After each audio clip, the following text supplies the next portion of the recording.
This is your captain speaking. Welcome to Soul Plane Airlines, where the only bags you gotta worry about is in your bank account. Can you dig it? For all you John tricks and plume chasers, just remember what uniform you're wearing, cause your ass will be mishandled for disrespecting the team abroad. Now enjoy your flights, and remember, you can hit the streets or you can hit the sheets. Makes me no never mind. And we're not here to hold your hand and babysit you. We're grown folks. But remember the motto, we're here to catch flights, not feelings. Now can you dig that? Just bought a ticket, I'm about to live it up. You can have it, homie, cause I done had enough. I bought a one-way ticket on the phone, about to call my nigga Richie, gotta come and get me. I'm tired of all the faking while you dating. Gotta shake 'em up, gotta shake 'em, gotta shake 'em. Little Joe in the dough, hitting sevens, now it's assalamu alaikum. You can keep the bacon. Over here, we treat it real with it. Fake women, you gotta deal with it. Cause if it's fire, then we will hit it. Baby in the lunch line, looking for a meal ticket. If she hot, we make 'em all stop. Shut 'em down, open up shop. Cause baby, she be bouncing like a 6'4" Impala. Hitting switches, make it drop. Baby, I'm just chillin'. Got my mind on some millions. Wanna live life, I'm building. Leave a legacy for my children. Just do it like night. Carry on luggage, out of mind, out of sight. Had too much fun, almost made me miss my flight. Sleeping in the morning, probably landing at a night. Catching flights, not feelings. Mommy bumping like 808. Mucho grande like que lo que. Booty by the caseload, all she want is peso.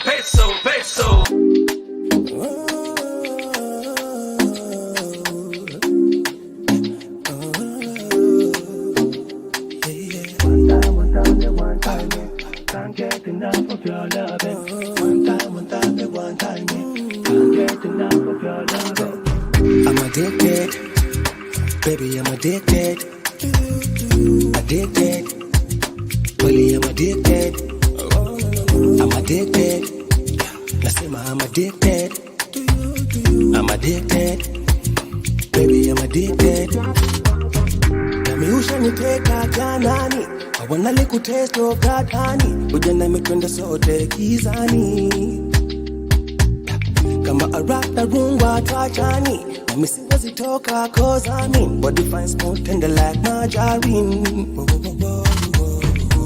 I wanna feel your body, be your daddy. No need to debate. Nataka niwe ndani, we ride usininyime.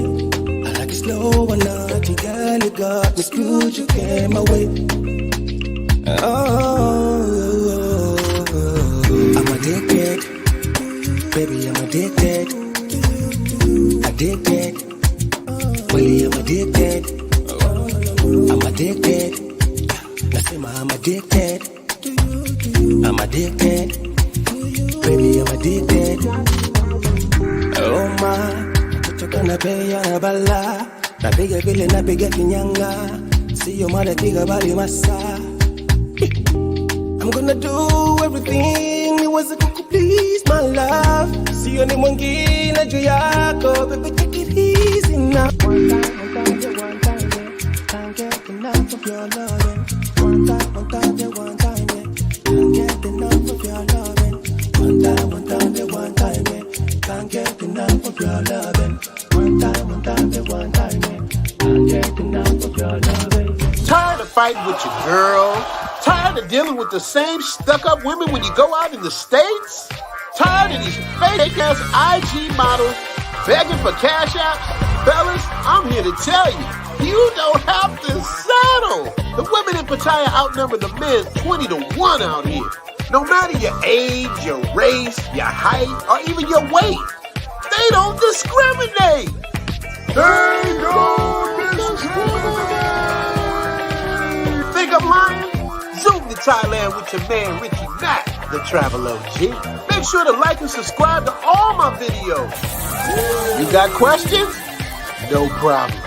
You balling on a budget? No problem.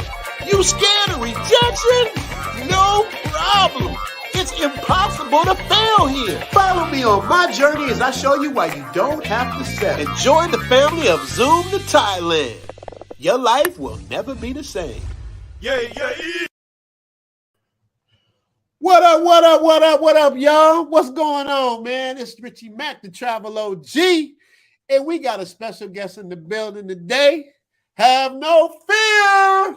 You know the rest. This dude, Mr. Organic, man, I've been following him for a while.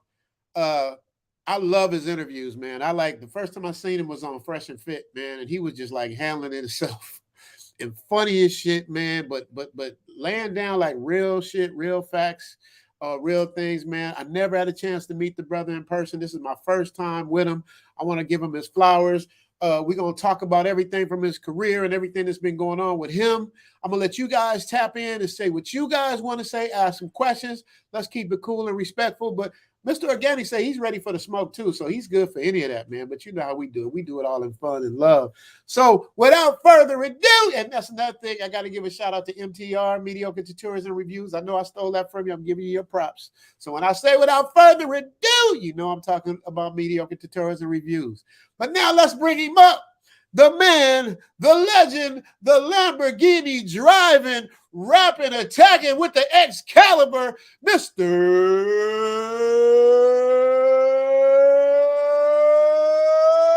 Organic.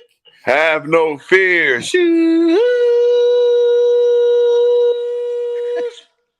Mr. Organic is in that car. I got about 300,000 on me on the off day, bro.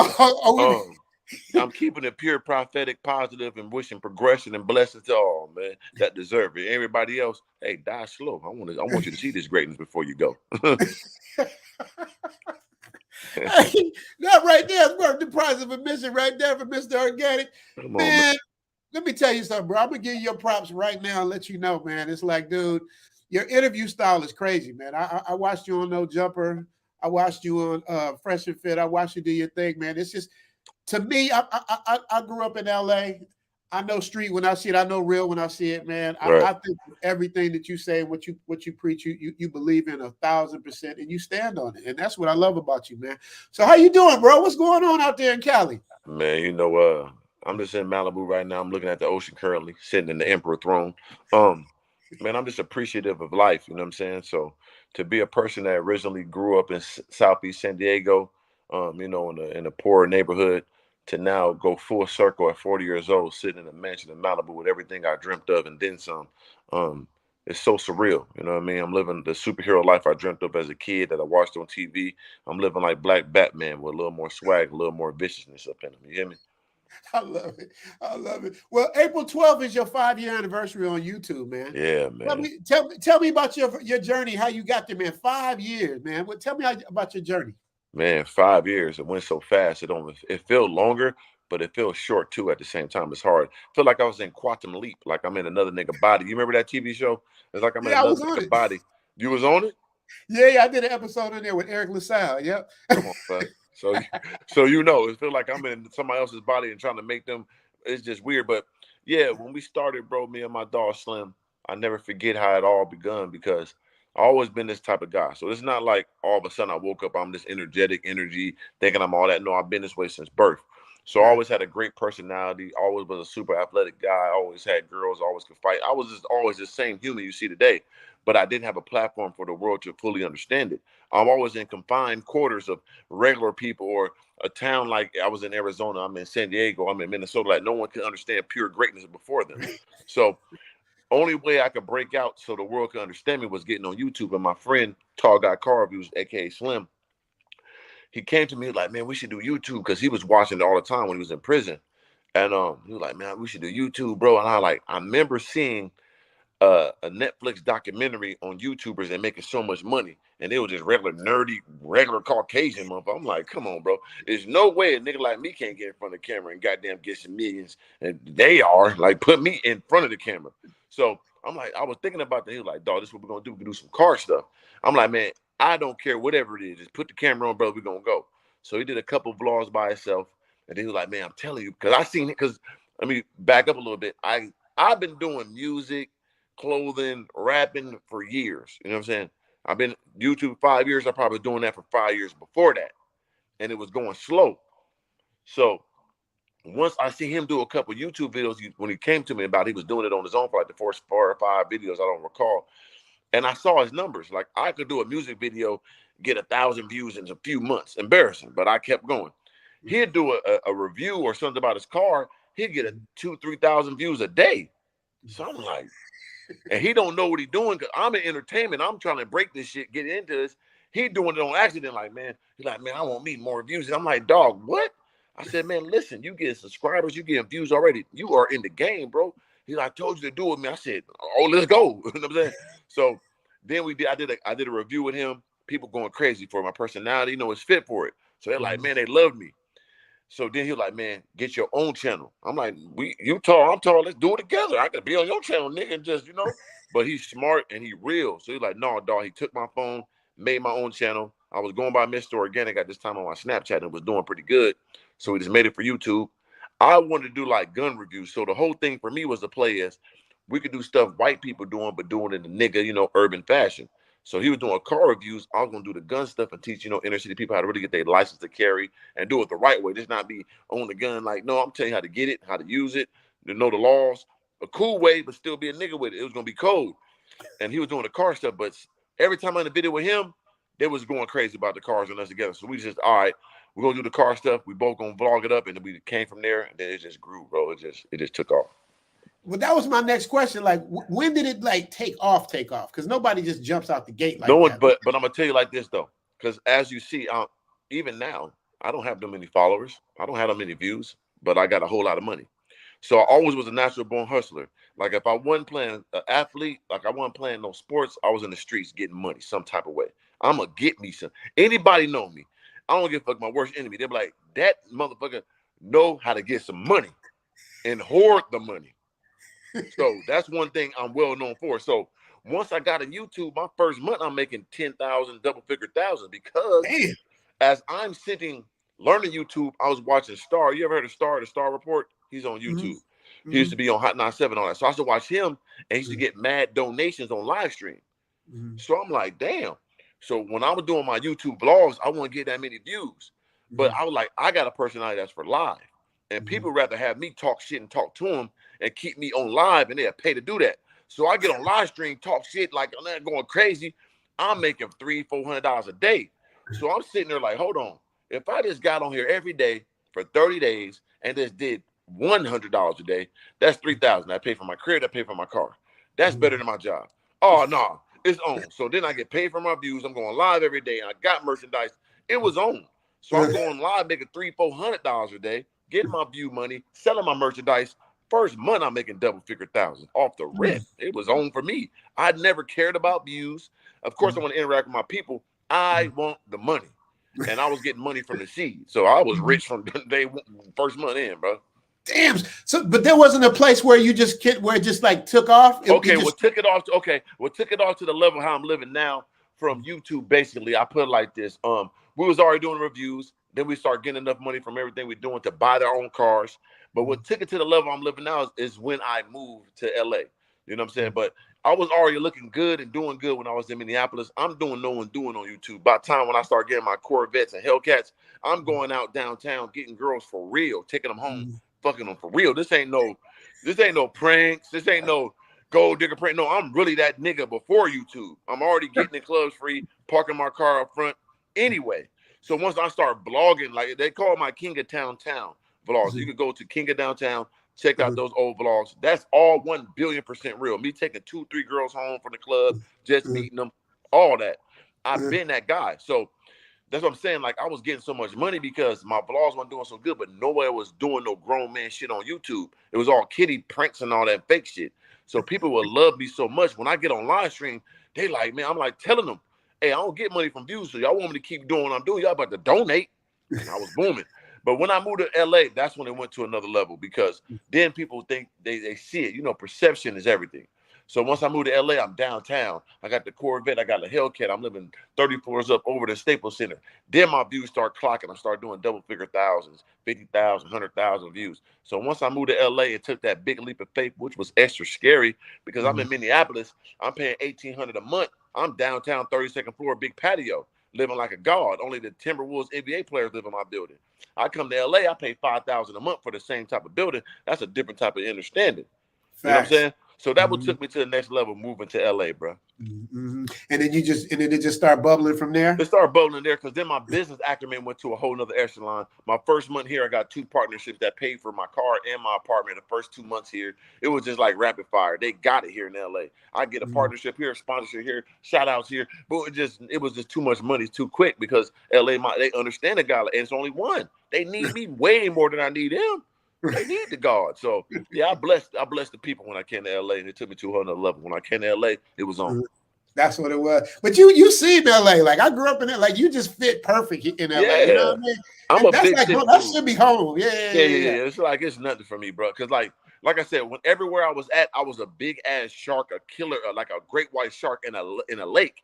They just didn't understand me. I'm 6'6", 230 pounds. I can fight, kill, shoot, funny, all this. It's like I'm too much. It's like Superman just walking in the street with like regular people all day. Like they not gonna appreciate Superman.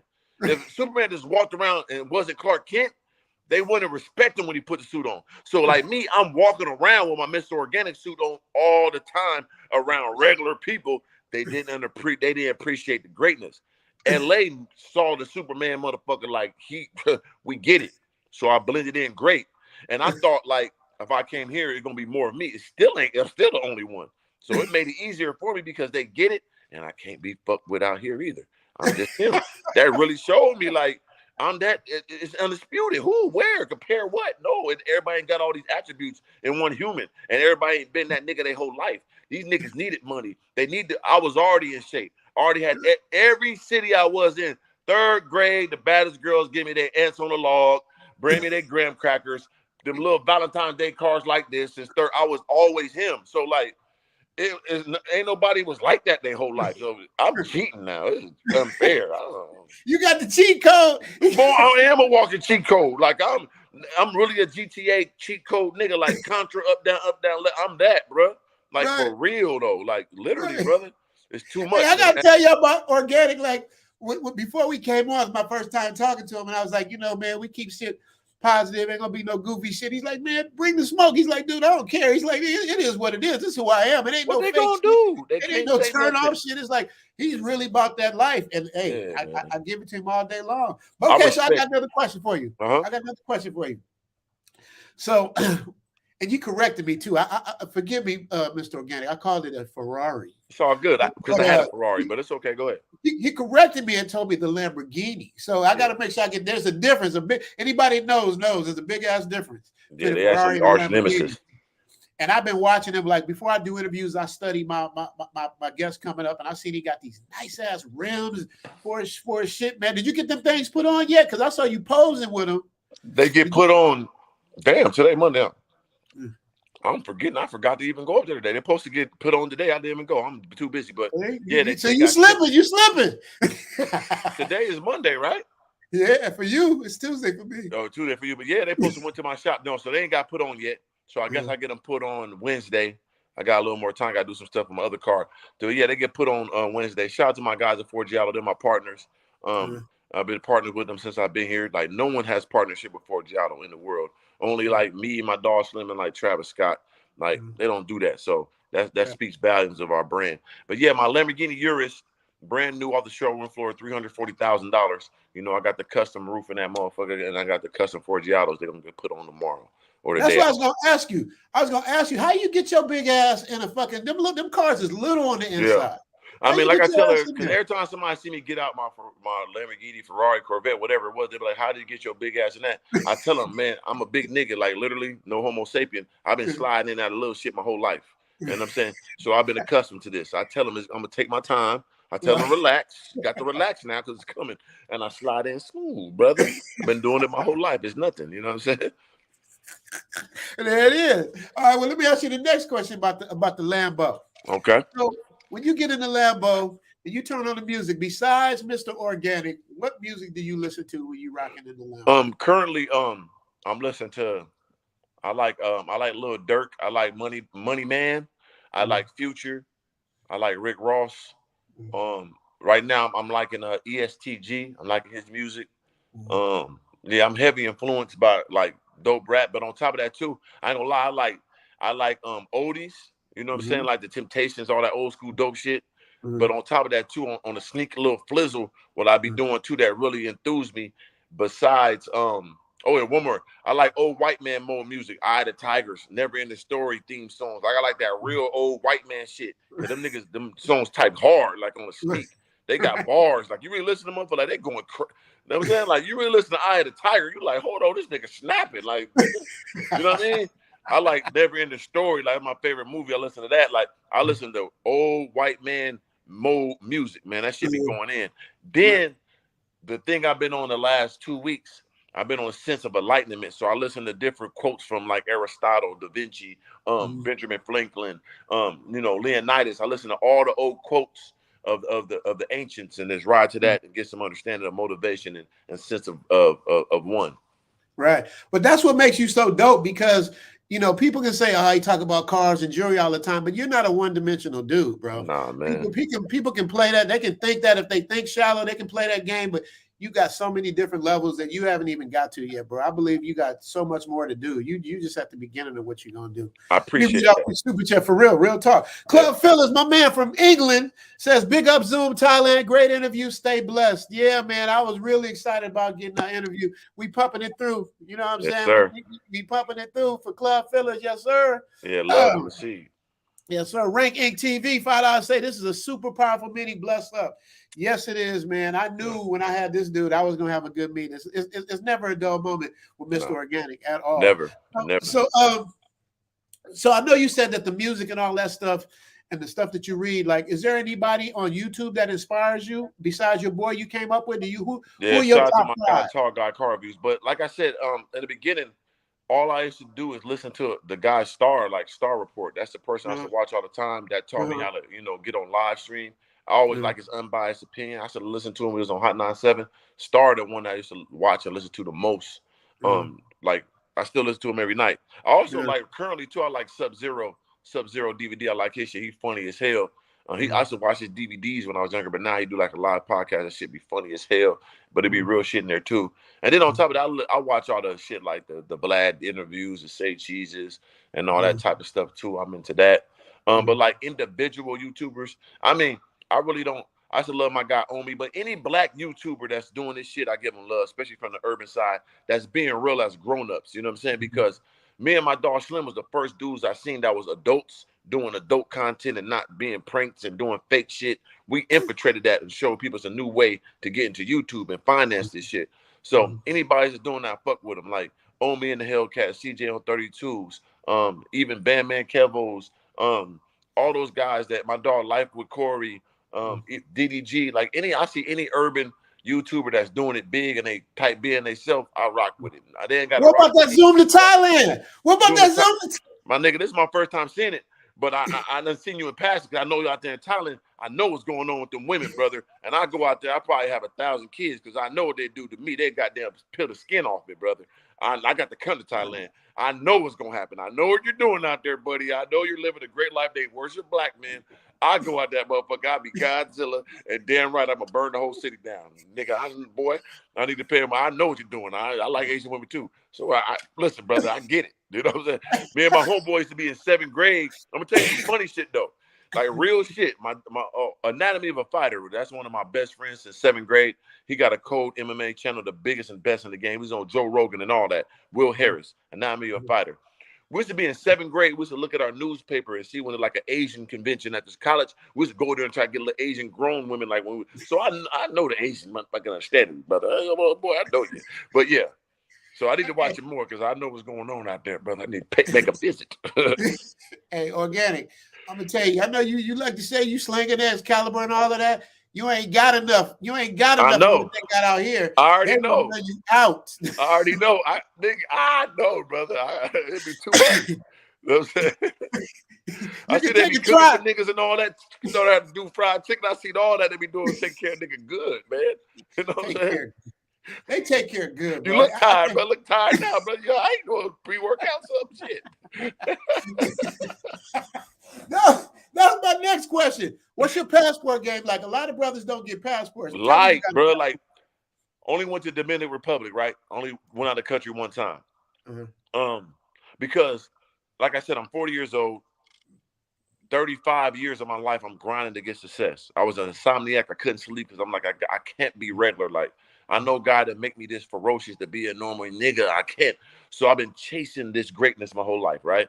So now that I have success and I could go anywhere I want to, I'm still so locked in to the old me, not knowing that, nigga, I can go anywhere. I go to North Pole, nigga, during the winter and just sit in an igloo all day and eat ice cubes and be, you know what I mean, and be chilling. So now this is the year, like I told you, of appreciation. You know what I'm saying? Living and giving. So like 2 weeks ago, like I said, I've been listening to all them quotes and all that, and I realized I got everything I wanted. I'm the master of my domain. My tranquility is set high, millions of dollars, cars, jewelry, women, everything. But I'm not happy because I'm not living enough. I'm not living. I don't go out no more and do that because now I'm trying to protect what I got. You know what I'm saying? Because at the same time, you know, as a black man, when you get success, you get rich, you get all this shit, bro, it come with a whole lot. I got to worry about niggas every day, 24. I'm in LA, brother. They're running your shit, brother. You know what I'm saying? They'll follow your car. Like women, you can't fuck women. They want to make up something when you want to tell on you, make shit up. You got to have cameras all around. So it's like you can. When I was broke, I lived like a king. When I got all this money, I had to scale down on how I lived my life. You see what I'm saying? So now it's time to live. So now I'm finna travel. I want to go everywhere, brother. I want to touch the world. So that's my objection and my mission this year is to see the world, touch the world. You hear me? Absolutely. When you get to Thailand, you know I got you. Oh, hey, brother, I'm coming, man. My girl gonna have to understand. We gotta check this trip out, brother. She gonna have to understand, yeah. Hey, because I got to sold the raw oats. The roast got the oats got to be sold. I said bullshit. I'm joking. Hey, they gonna see you coming a mile away too. As they should. I'm had that motherfucking Borat motherfucker on. They gonna see me come. I'll make sure of it. Shit. Yeah, absolutely. What was Dominican Republic like? Man, it was dope, man. Shout out to my girl Champ. She set it up perfect. We on 7, 8 excursions. We're on excursions every single day. I swam with the sharks, zip line through the goddamn forest, swim with dolphins, you know, beaches. We getting massaged on beaches, dirt bikes, and goddamn underwater scuba shit. We dune buggies. We did everything, bro. It was a beautiful experience. And that's what I want to do. Like I said, it's a show and concept I want to do. It's called Bucket List Living. I want to go around the world and live like the people in them places. But as a real nigga, niggas ain't coming in juried up and living and doing the shit that the locals are doing. That'd be top level shit. So I want to do that. I want to go to Thailand and ride the goddamn elephants and shit, and harpoon the goddamn piranhas. You know what I mean? Like do the local shit as a top level real nigga. So yeah, it's travel time, bro. It's travel time. So there's no other piece like it, man. I grew up in LA, man. I grew up in South Central in the heart of all of it, man. And it's like I love my city, but it's like, but I don't miss the stress. Like all that stress y'all deal with every day, man, you don't get that out here. And they ain't tripping off the jewelry. They don't trip off of none of that. You can wear a tank top and flip flops. You're gonna get the same love as if you have a fucking $5 million worth of jewelry on. It's just a normal organic place. You know what I mean? And speaking of organic, how'd you come up with the name Mr. Organic? Yeah, like speaking of organic, truly, it was like I've always been a trendsetter. I've always been a person, either I see it first or I understand it first. So like I catch a wave or something, like for instance, wave, like it was a guy named Max B. And he's a rapper, but he was so charismatic. And he locked up. Yeah, he locked up. Yep, you know. Yeah. And he was so charismatic. I was watching DVDs and listen to him talk. He was so funny, but he still was talented. But the way charismaticness and carried himself was so dope. And he labeled it as being wavy. So I love the word so much. I'm saying wavy and shit all the time. But that's Max B word. I can't use that nigga word. I'm 3 of them. I got to come with my own words. So I was like, damn, what's my shit? I was like, organic. Organic covers all ground just like wavy would. How you feeling today? Organic. You see that girl? Yeah, she organic as fuck. You see that ass? Yeah, that pussy was organic. Like it touched every positive. I'm like, ooh, that's it. So I was saying it all the time, replacing it with a different adjectives. And people just start calling me Mr. Organic. But on top of that, if you sprinkle in the full seeds of it, I never drunk alcohol in my life, never smoked weed. I have no baby mamas and nothing like that. So I'm truly pure since birth. I am an organic nigga. I look different. I am different. I'm my original self. I never been compromised, filtered, or diluted. So I am Mr. Organic because I truly am. I'm organic since birth. And I'm myself, and I don't give a fuck who like it or don't. I'm the one. You got to figure out, do you want greatness or you want bullshit? I got to figure out nothing. So I'm the one. I'm the seed. I'm organic. I'm Mr. Organic. Just like my nigga Mr. T. There it is right there. Brian Burns says he knows you. He say, me and Mr. Organic go way back. Salute to you as well, Zoom. Greetings from Japan. I'm just a black man in Japan doing what I can. Who said that? Brian Brian Bourne. Me and Organic go with. Hey, shout out to Brian Bourne. He dropped that. What that $20 in yen or what? I don't know. It's 2,000 yen. I don't know what that is. What's 2,000 yen? Probably two goddamn cent, man. Fuck you, Brian. No, I'm playing. I'm playing. Hey, Organic love, man. If you've been rocking with me from the seed, it's nothing but love and appreciation, brother. Because you got some understanding on you. God bless you with a good mind to fuck with the God. Absolutely, man. Straight We gotta up. give a shout out. Big Boss Real Talk. Threw that 100 motherfucker there. Yeah. Where them 100s at? Nah. We need them 100s. More than them niggas, man. We gonna stop not talking to no nigga unless they dropping them donations, man. Fuck all them niggas, man. Donations. My nigga in Thailand. This shit ain't cheap. Nigga living out there. He living on this, man. He gotta donate to the campaign. Gotta maintain his greatness, man. Nigga got a curtain and shit back there. That called money, man. Come on, man. Absolutely. We're gonna give a shout out to Big Boss. He said, shout out to 2 giants. Well, I'm a short dude. Organic is a real giant. I'm a little giant. There you go. From the Golden State, Cali, yes, sir. Zoom with the gargoyle. That's right. We're gonna ask him about that gargoyle. I'm gonna break that down. Building. Salute to the chat. And be sure to subscribe to this channel, Richie Mack, Zoom to Thailand, and that's Real Talk. That's Big Boss. We're gonna bring him up in a little while so he can ask you some questions. All right, for sure. Shout out to Big Boss, man. We're gonna let that. Let me tell you something about Big Boss, man. This dude always supports my channel. He always. This is the first time he dropped 100 though. He be dropping 50s. He dropped 100. It's because of Mr. Organic. Yeah, brother. I'm telling you, I know this live shit. I would master this shit from the seed. When Nick give me some love, I gotta appreciate that. I'm gonna shout him out and make the noises, cause that's love, nigga. Giving his hard-earned money for a nigga, and you know this shit costs. So it's like you appreciate me for real. Like that's just like something. If you like, even me, I used to work out all the time and I had my same little workout. Once I paid for like a trainer or paid for a different type of work, I went a little harder. I didn't put my money up. Right. So if a nigga appreciates you like that, that's a blessing, man. You gotta salute that, man. I don't like fans. Fans is fake ass niggas. I like supporters. A fan only gonna blow you when you hot, and they're fanatical. Anything outside what they like, they flip on you. But a supporter gonna support who you is from the seed. He's gonna fertilize your seeds, and he's gonna grow with you to the fruit. Gotta appreciate a real supporter. Big Boss Real. That nigga's a motherfucking real supporter. We're gonna salute him, and we appreciate him. Salute, Big Boss. You heard it from the man himself. You heard it from the man himself. You dig? Ranking TV says, 3 says something on his show. I learned in boxing 3 years ago. He said, they think they can fight just because they're in. I don't know what that means. I know what the end means, but they nigga think they can fight because they're a nigga. Then they can fight. Nigga, you niggas can't fight. Like niggas get beat up by these white boys all the time, and I know it. That's why I always really was training. That's why I really could fight for real. I'm not just tall. I'm not just strong. No, I will put a nigga in the dirt with these knuckles, and I train for that shit because you will see me. You think like, oh, you think you can fight? You gonna try me? No, you gonna die.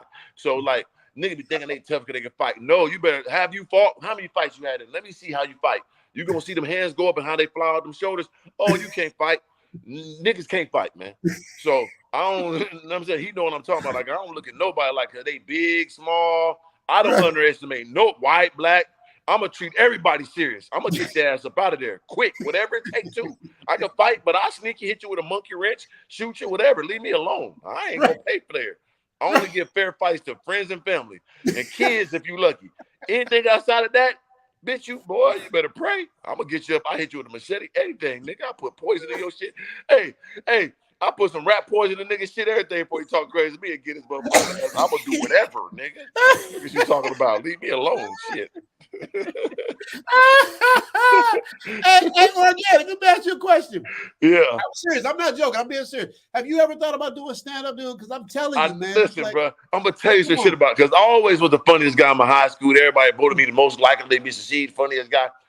It's something about, that's why I do music, but you never really see me perform that much, right?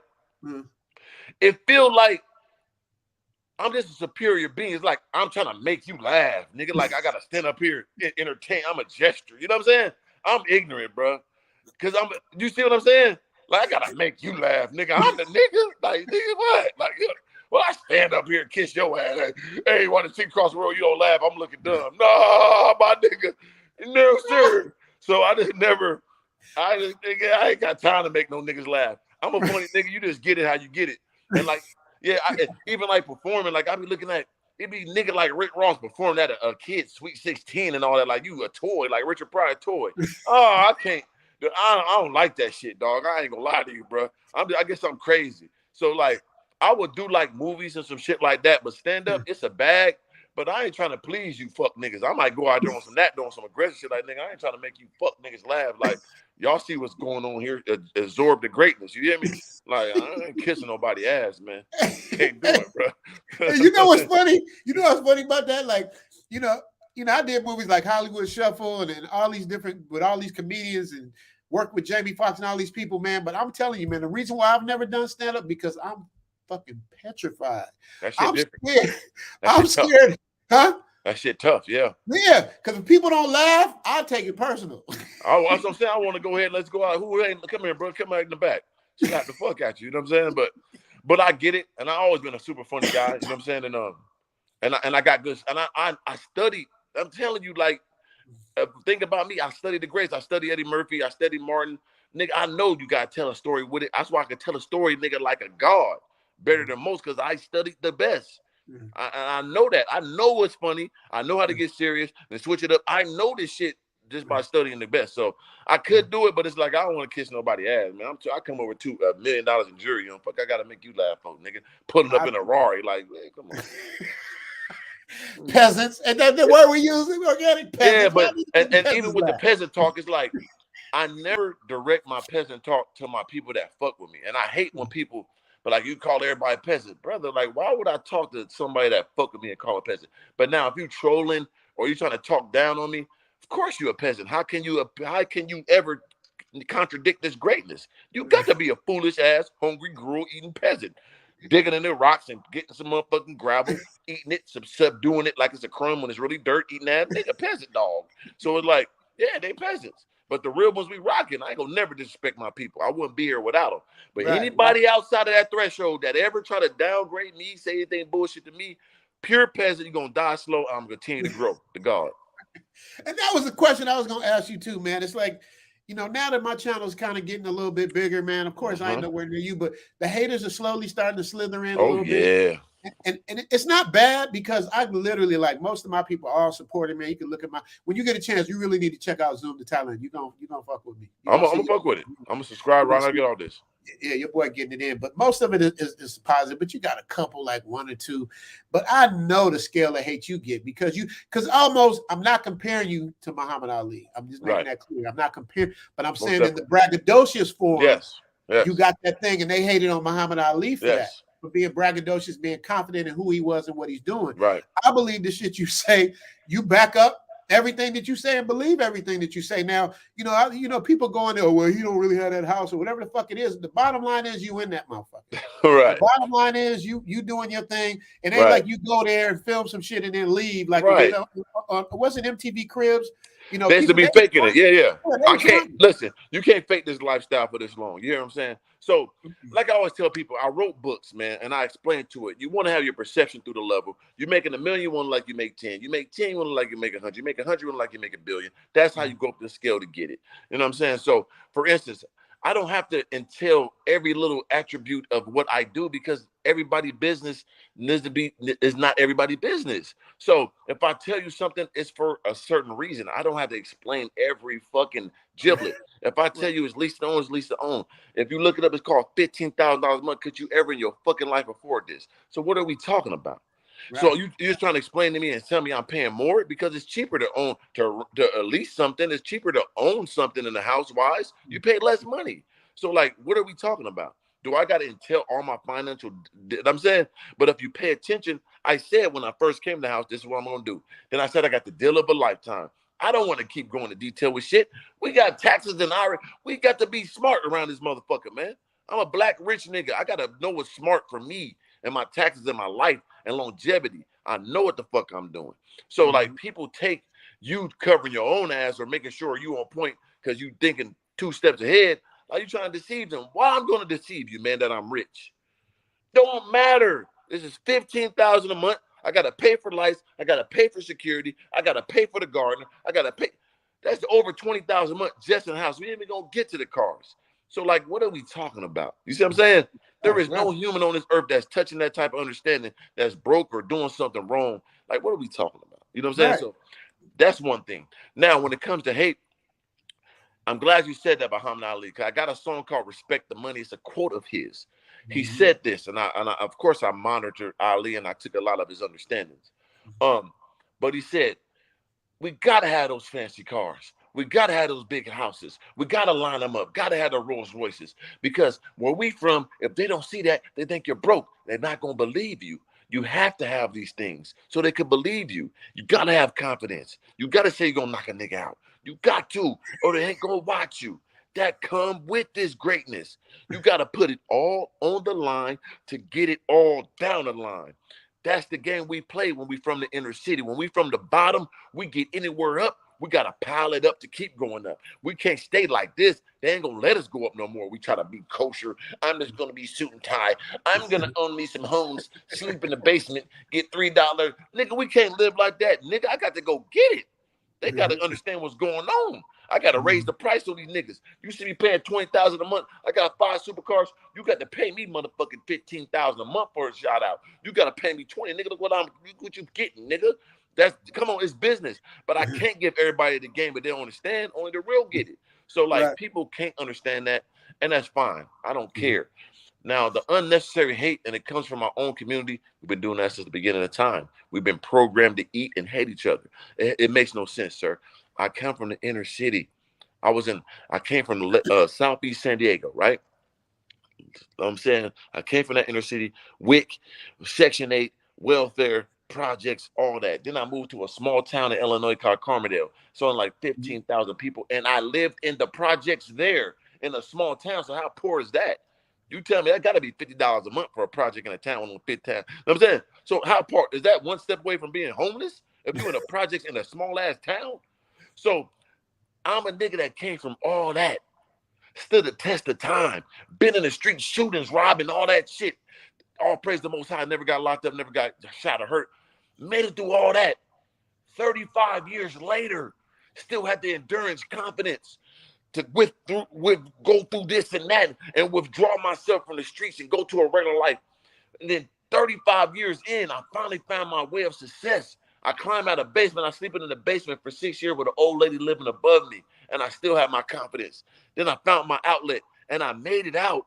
I'm in fucking Malibu, 5 supercars, protect police, $1 million in jury, and you hating on me?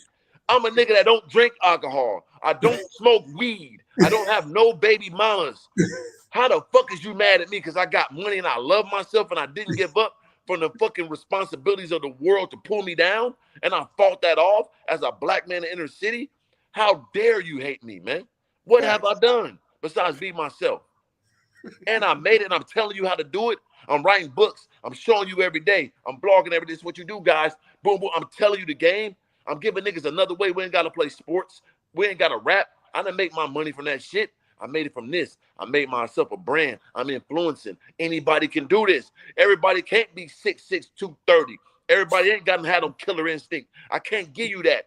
But I can give you a phone and tell you to blog your life every day, upload it on YouTube, start off early, get on live streams. Niggas will donate you $100. You will pay your rent. You be on this bitch every day. Get you a couple t-shirts. Keep going every motherfucking day. You can make money like a doctor. And you mad at me?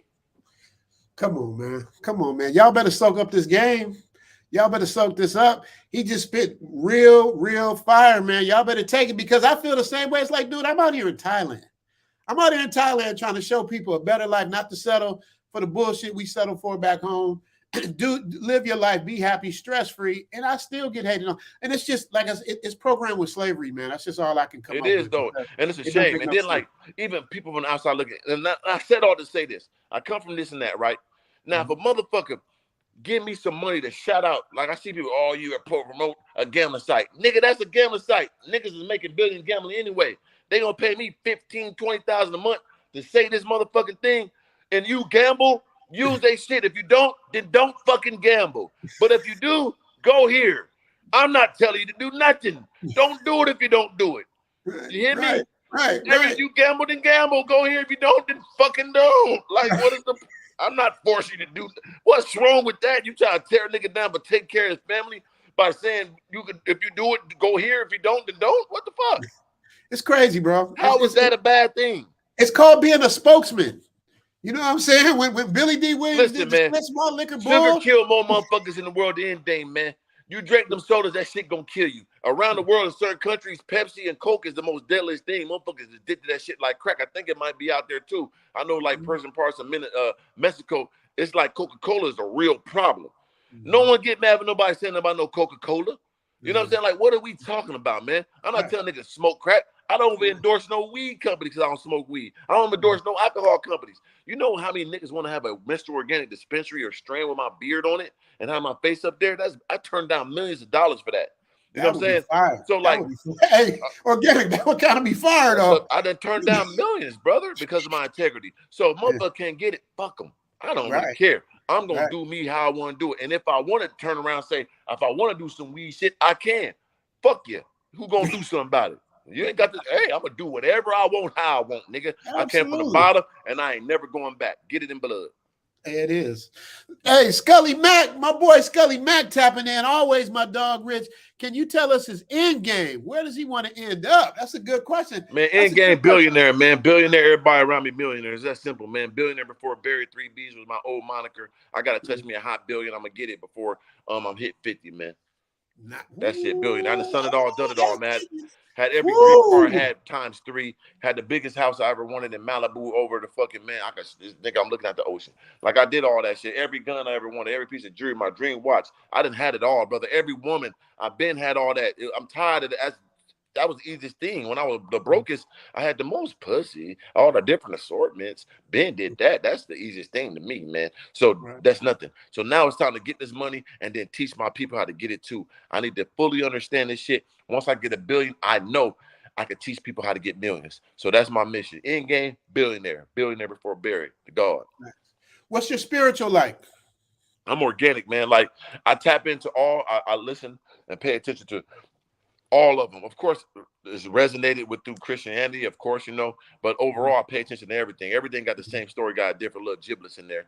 You know what I mean? So that's almost like my resonation on my beard come from the Muslim background. But yeah, I tap into all, but I'm Christian based though. But I'm spiritual, I'm just organic. Yeah, that's the same thing with me, man. I don't say religious no more. I say spiritual. Yeah, for sure, man. I know it's energy out there. I know it's just based off positivity and just how you treat others, how you want to be treated. You go with that energy, you're going to be protected. You can't just be out here, you know, running around rampant and destroying the earth like that. It ain't going to work for you at the end. Absolutely. Kiyoshibo, $10 says, big fan of you both. I was surprised to see Mr. Organic in the house. The guard. Up. Hey, Gargoyle gang. Hey, I was so happy, man. I was like, man, I hope this is the real Organic. But he had the check mark, so I knew it was him. Blue check, man. That's gonna get you some understanding, brother. I'm always in all my DMs. I check all. I'm a hustler, dog. I don't pass up nothing. I see all emails, all DMs. I ain't got to sit there and reply to all these begging up, but put me on and all that, man. Get the fuck out of here. But I see everything. You know what I'm saying? And the ones that's talking, we got some understanding. We're gonna get some understanding. But I'm a hustler, brother. I'm gonna see everything, man. I'm not even gonna call it hustler. I'm gonna call it a businessman because we have no business. Okay, and I like that because that's a transition I'm making this year too. Because I am still a hustler. I'm transitioning to be a businessman. When you're a true hustler, you have to be there to get the money every single time. I'm working on that sleep money. I'm working on the businesses to make money while I'm sleeping. It's getting bigger and better. So right now I'm making that transition to businessman. So I know exactly what you're saying. I am the businessman. Absolutely. To me, you're a businessman with a hustler's mentality. Thank you. I appreciate that. I appreciate that for sure. Bro.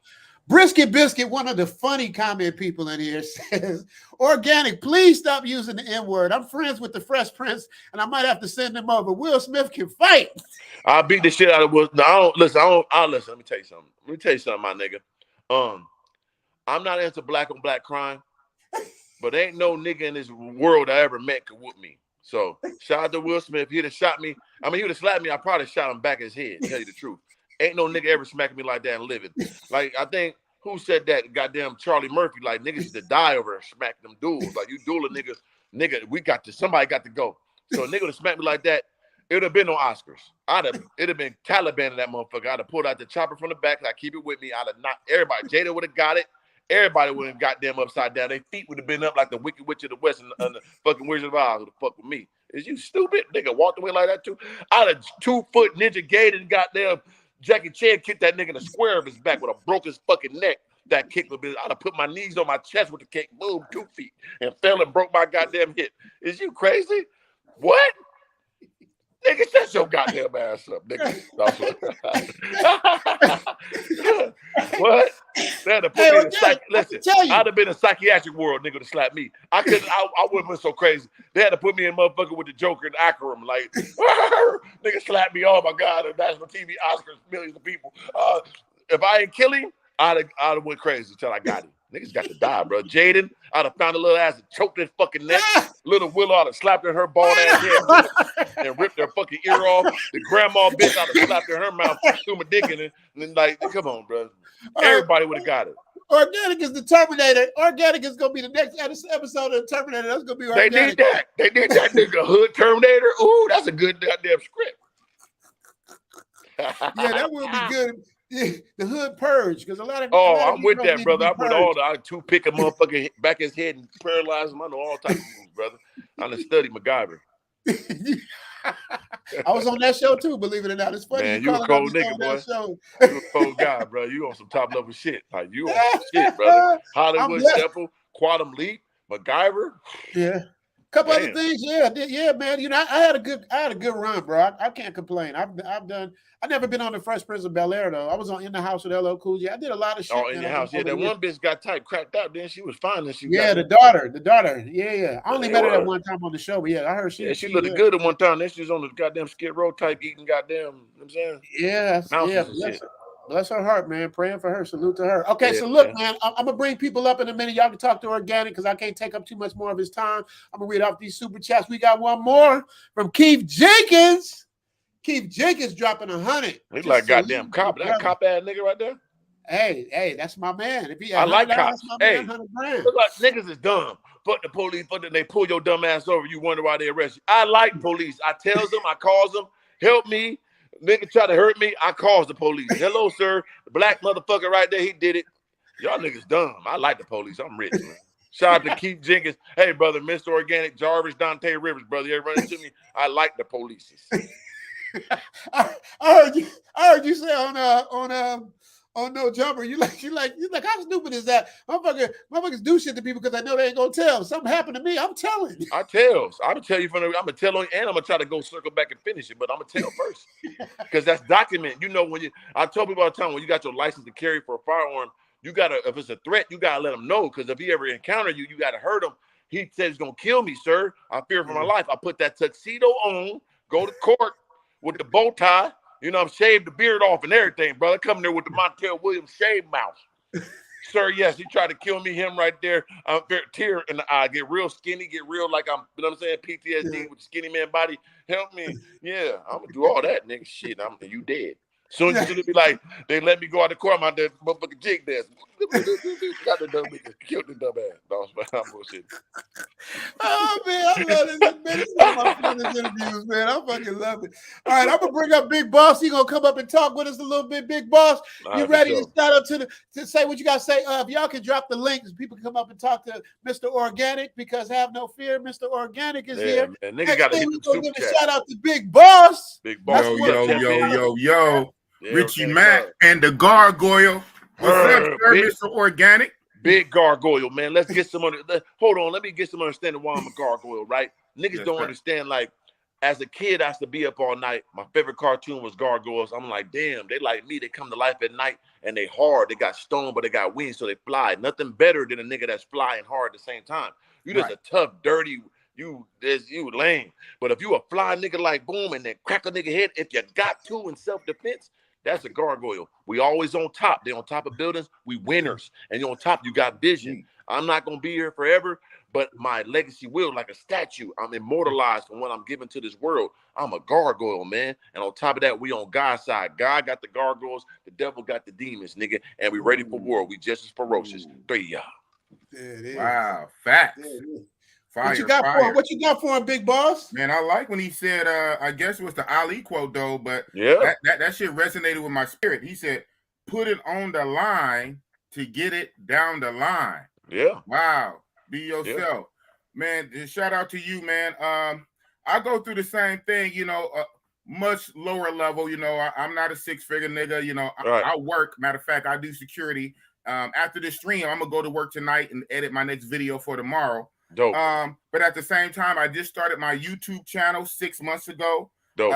And within 6 months, I hit the 1,000 subscribers, the 4,000 watch hours. I got monetized in 6 months. I just got my first little tiny Google check on that 21st. Yeah, right. So I'm gonna say how much. You know, I'm a real nigga, man. My first little check was all of $800. That's crazy. But I ain't gonna cut you off. But my nigga Slim, I'm gonna tell you something. Cause I'm a numbers guy. Okay. My dog Slim, he was doing it before me. He didn't even know that you get paid like that yet, right? Right. One of his little cousins told him, like, man, it's called Google AdSense. You already qualified. They got your stuff held for you. Like, you got to check this movement. It was $800, right? Now, this is the killer. It was $800, exactly, which is crazy. He bought a Hellcat at a leap of faith. Didn't really can afford it, but he did it for the YouTube. His payment was, guess what?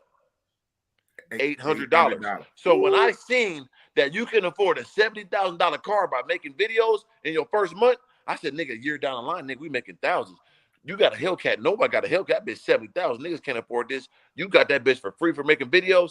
Nigga, it's on. So you got to think about that. Your first month in 800, what's you going to be in a year down the line? 8,000. Yeah, boom. I said exactly what I said. I said, well, we need to put some zeros on it, man. Yeah, you know it's going to come. And then you got merch. And then, you know what I mean? Come on, brother. Yeah. I was going to talk to you about that too, big Mr. Organic, like your merch game. Like, did you when you started doing your merch, did you do it right off top, or did you kind of like blend it in as you went along? Once again, 5 years before YouTube, I was already making my own clothes. 5 years before YouTube, I was already doing music. So like I knew those attributes I can add to what I'm doing on YouTube and get monetized and get paid for it. So I already had clothing, I already had logos. I was going to a shop every day for 5 years, making 3-4 shirts for people, having my own logo, one of the ones. I've been having all that shit before YouTube. Right. Now I'm saying once YouTube pop, it was over. I'm selling 2-3 shirts a week. Now I'm going to 20. Nigga, what? It's on. Right. I was doing all this same shit already. Right. It's kind of like with me, like people talk about like the production value of my shows and the editing and all of that stuff. But I've been preparing for this all my life. You know what I mean? I've been doing, this stuff. So it's kind of like now it's just time for me to just put it out and let it do what it do. So I totally get what you're saying about that, man, because you've already prepared for this, since Carbondale. People don't know Carbondale is a small place. Like you said, I was born in Chicago. I'm from Chicago. Oh, Carbondale to Chicago is like Victorville to LA. You know what I mean? It's like a little, like it ain't, there's a college there, but it's not really a lot going on out there, man. So to come, y'all got to understand, man. They have no clue. Lovers, whatever they all want to be, to come from that to where this dude is, man, he got every right to brag. You might not agree with everything he said. Like to say it's impossible is not even making it make sense. If you fully understand what I'm saying, like for me to sit here, like, dog, like Carbondale, my nigga, like Google it, like the average income there probably 15,000, and that's like a high. Like there's nothing you could compare it to. Like only people that made it out was athletes. My dog Troy Hudson, he made it to the NBA. Like he's from Carbondale, like, but that's it. Like there's nothing else. Like, and I represent that shit because I saved my life. And this is another crazy thing. That's what I'm saying. My life is so crazy. I told you I'm from San Diego, right? I moved back and forth to Carbondale. I was probably there for like 3 years, but it still paid a heavy roll. And this is what's crazy. San Diego area code is 619, right? Carbondale area code is 618, which is crazy. That's the area code. I got them tattooed on my body because it's so wild that the two places I live the most, they're one area code apart, which is then they so far apart. California all the way to Illinois, like how the fuck? But that's wild, bro. A small ass town, a big city, one number apart. I lived in both of them. That made me who I am. That's why I got the land of Lincoln on my back. My neighborhood where I was from, I don't represent gangs up, but it was Lincoln Park is Lincoln. That's where I'm from. And then land of Lincoln is Illinois. I combine them. That's why I got land of Lincoln on my back. Right. What about Logan Heights? My Logan Heights. My Mexican homie, my Mexican homie. Green, brother. See that right there, green on the beard, man. We with the green, brother. There it is. You know what I'm saying? There it is. That is hella crazy. That there are only one number of parkers here in Oakland, where I'm from. We 510, and right across the bridge, San Francisco was 415. Crazy. You know what I'm saying? Totally different. So we hella numbers, but you talking about like different states and they only one number away. How the fuck is that, right? That's the universe, man.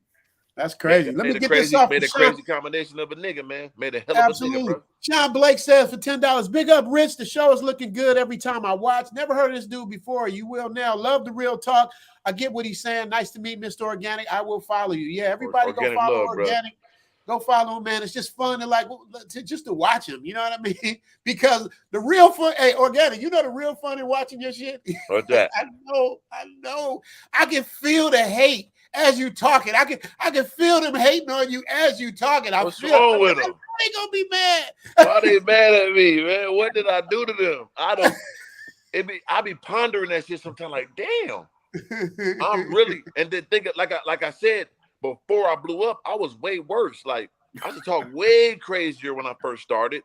I used to be way crazier before YouTube. I got on YouTube, the more money and shit I got, I calmed down like a motherfucker. I'm blessed. You know, I think Gilly the Kid said it best. He was talking to Mike Tyson. He said, once you a nigga come from the streets and you make it out of it, you successful and you a little older, how you doing today? I'm blessed, brother. How you doing today? You know what I'm saying? I'm jovial. You take this shit serious, these blessings. You know what I'm saying? How you doing? I'm gracious. You like, nigga, this shit. Hey, brother, how are you doing today? Hope everything. Don't leave me alone, brother. I want no problem with you. I'm trying to, hey, man. I don't know how I made it out this shit. Why he picked me? I want to stay here. You know what I'm saying? I ain't got time to act dumb, but sometimes it does ignite my old ignorant side and activate sometimes. But the pureness of me, I have to change. I got a lot of humility. People always want you to be humble, but that only comes from people it's just so crazy too that only broke people or people in a lesser, circumstances to you, and they got a lot of hatred and darkness in them. They'll tell a person that's successful to be humble. When we're not doing nothing, you talking to me, I'm humble as fuck. But it just seems when people are doing bad in life, they'll tell you to be humble if you love in life and you know what the fuck you are. You think I'm gonna calm down the blessings? You think I'm gonna calm down the blessings God gave me and not appreciate them? Why wouldn't I scream from the rooftops? Look what God made me and did for me. It could happen to you. How is that wrong? Right, it's not. You want me to say nothing, just walk around like a monkey and be like, I got all these blessings and I don't tell nobody this. Right. Yeah, it's crazy. No, I'm like, nigga, look at this shit. Look what y'all can get this. Y'all don't, it's more. Come over here, do this. Look, shit. Look at my bed. Yeah. Like that's what I'm doing. It ain't the shit on you. Why? Right. What is that gonna do for me? If I got more to you and talk crazy to you, I ain't even thinking about you to shit on you. I'm trying to pull you up. I don't want you to come take this shit from me, brother. I want you to get some too. I don't want you to get mine, but I want you to get your own. Like, what sense does that make? Right. I don't get it. I don't get it at all. And that's the thing about my channel, my life. And you guys, please get the likes up. I don't know what the we got to get likes going on here. You know, we moving over to the Richie Mac channel. We moving off of Zoom to Thailand over to the Richie Mac. So I'm slowly porting over to the other side, you guys. So check that out. Subscribe to the Richie Mac channel. We're gonna do the live streams on the Richie Mac channel. We're gonna do Zoom to Thailand on the Zoom to Thailand channel. So y'all keep that in mind. Busting up 2 channels. Okay, I see double monetization. Yes, sir. Yes, sir. Gotta get it. But you know why I'm doing it organic? Because my numbers was crazy like at first. But I heard when you do live streams on your channel and you do the other thing, it messes up your numbers. That's why every time I do a live stream, I delete them. They never stay on the channel. Because it'll treat you like a gamer. If you live stream, they're going to treat you like a gamer, not like a blogger, not like a person that, drops consistent content. They're going to treat you like a live streamer. It's a different algorithm. You know what I'm saying? That's so, I heard. If I do my live streams, if you get it right then, you can go ahead and stream it and put it up. Y'all can steal it. I don't give a fuck, but I'm deleting it when I'm off. You know what I'm saying? Right. See, that's I can't delete this one though. This is too epic, brother. Come on, it's the God, man. I can't delete this one. We got big balls. Put it on the other. That's what we'll do. Can we put it up on the other channel after this? Third channel. Okay. We'll do it that way. I'm not deleting this. Download it and make it like a vlog. I can't. Yeah, I can't even. And piece that more. You want just an hour? You might chop it up like Vlad doing 20 minutes. Right. That's probably what I'm going to do when I get some time, and I'll be editing my sit down and see the stuff he was talking about and put in them categories. Bust that bitch down 5-6 vlogs, brother. Bag on bag on bag. And make it happen. They're gonna be the haters in there. People fuck with me. It's gonna take its time. It's gonna do what it do. Yeah. And let it do what it do. I see a couple little comments, and it's all good. Y'all gotta understand, man. It's like I don't just look at one lane. You know what I mean? I love everybody for what they do and what they do. I love this man for what he does and how he's putting it down and how it doesn't bother him if y'all hate. he really doesn't care, and that's what makes it dope. You know, it's funny when I was looking at you on No Jumper with Sharp. Sharp is a good dude too. I mean, I like watching him, but it seemed like he was stifling you. Like when you was talking, like you every time you go to get a cut, he would kind of jump on. Don't get me wrong, Sharp is dope, but I was expecting to see a little more back and forth handoff. And what Sharp is, that's my dog. I'm supposed to go back on there again too. He's new to podcasting. He come from the pimp, so he's aggressive and he speaks a lot and he speaks over people. He don't really he's more of a talker than a listener. So that's his thing. So he adjusting to the podcast shit. And on top of that, I'm used to that. And I know how to play both sides. So I let him get his rocks off. And I know, like, I don't want to tell him they his show, like, nigga, come on, let me finish. I'm letting him rock rocks off, but he's new to it. So he's catching up how to do that shit. He cold. He gonna be great at it. But it's like, certain things you let nigga talk, you supposed to listen. Like how you let me just ramble. That's how you let a nigga do it when it's your show. You just sit back. They gonna feed you let a nigga, like how Adam did. I did all the talking. Yeah, let me go. I'm the nigga. I'm the main attraction. Let me go. I'm gonna fuck it up. Let me go crazy. I know how to do this shit, brother. Off the mic or on the mic. I got it. I know what niggas want to hear. Let me go. Right. It's fact. But he's good, man. Shout out to Sharp. I love to have him on the show one day. Yeah, that's my dog, man. I fuck with him. I'll be back on there soon too. Yeah, I can't wait to see that again. I'm gonna go to another level on him again. Man, come on, man. I love when you get at the bras, man. It's like, it's like, dog, like that Fresh and Fit joint, right? It's so, I mean, I was there for weeks, so it's mad actually episodes of me on there. It's so simple for me because, like I said, before the fame, for the money, the main thing I did was get bitches. So like now I got money and all that. I'm not gonna be aggressive with no woman when I had them with nothing. What am I talking about? Look at this shit, baby. Like, you think I'm gonna be yelling and trying to degrade you today? I could have shitted on that girl beyond recognition. Look at her face, her body, her clothing, I could have broke all that down. I just kept it cordial and got some understanding around this motherfucker. Like, baby, I am not none of the niggas you're messing with. I've been slinging dick my whole life and bitches paid me. I'm the nigga by far. So now I got millions of dollars. Bitches got to be everything I want, then some, and bring something to the table because I'm not taking care of a bitch. I'm the nigga with millions of dollars, look good, in shape. I got every fucking thing, and all you want to do is bring that pussy over here that costs motherfucking nothing? No, I'm cool. Bitch got to be bringing a bag and kiss my motherfucking feet. I'm the one. So I don't need no pretty bitch around me. What that doing for me, baby? No, I've been had them. What are we doing together? Jay-Z, Beyonce, Alicia Keys, Swizz Beats. That's the type of shit I'm on. I'm not on no bitch ain't got. Some niggas like that, and that's cool. Me, bitch, what we doing? What you? Cause that mean I got 100 bitches. Then we gonna be like that. Ain't gonna be you're my bitch, right? And you just sit in the house and I got nannies and you what? No, that mean that's cool. There's gonna be 1,000 bitches coming out this motherfucker. Then come on, say that. Yeah, like if I got all the bag and all, and you just gonna sit around.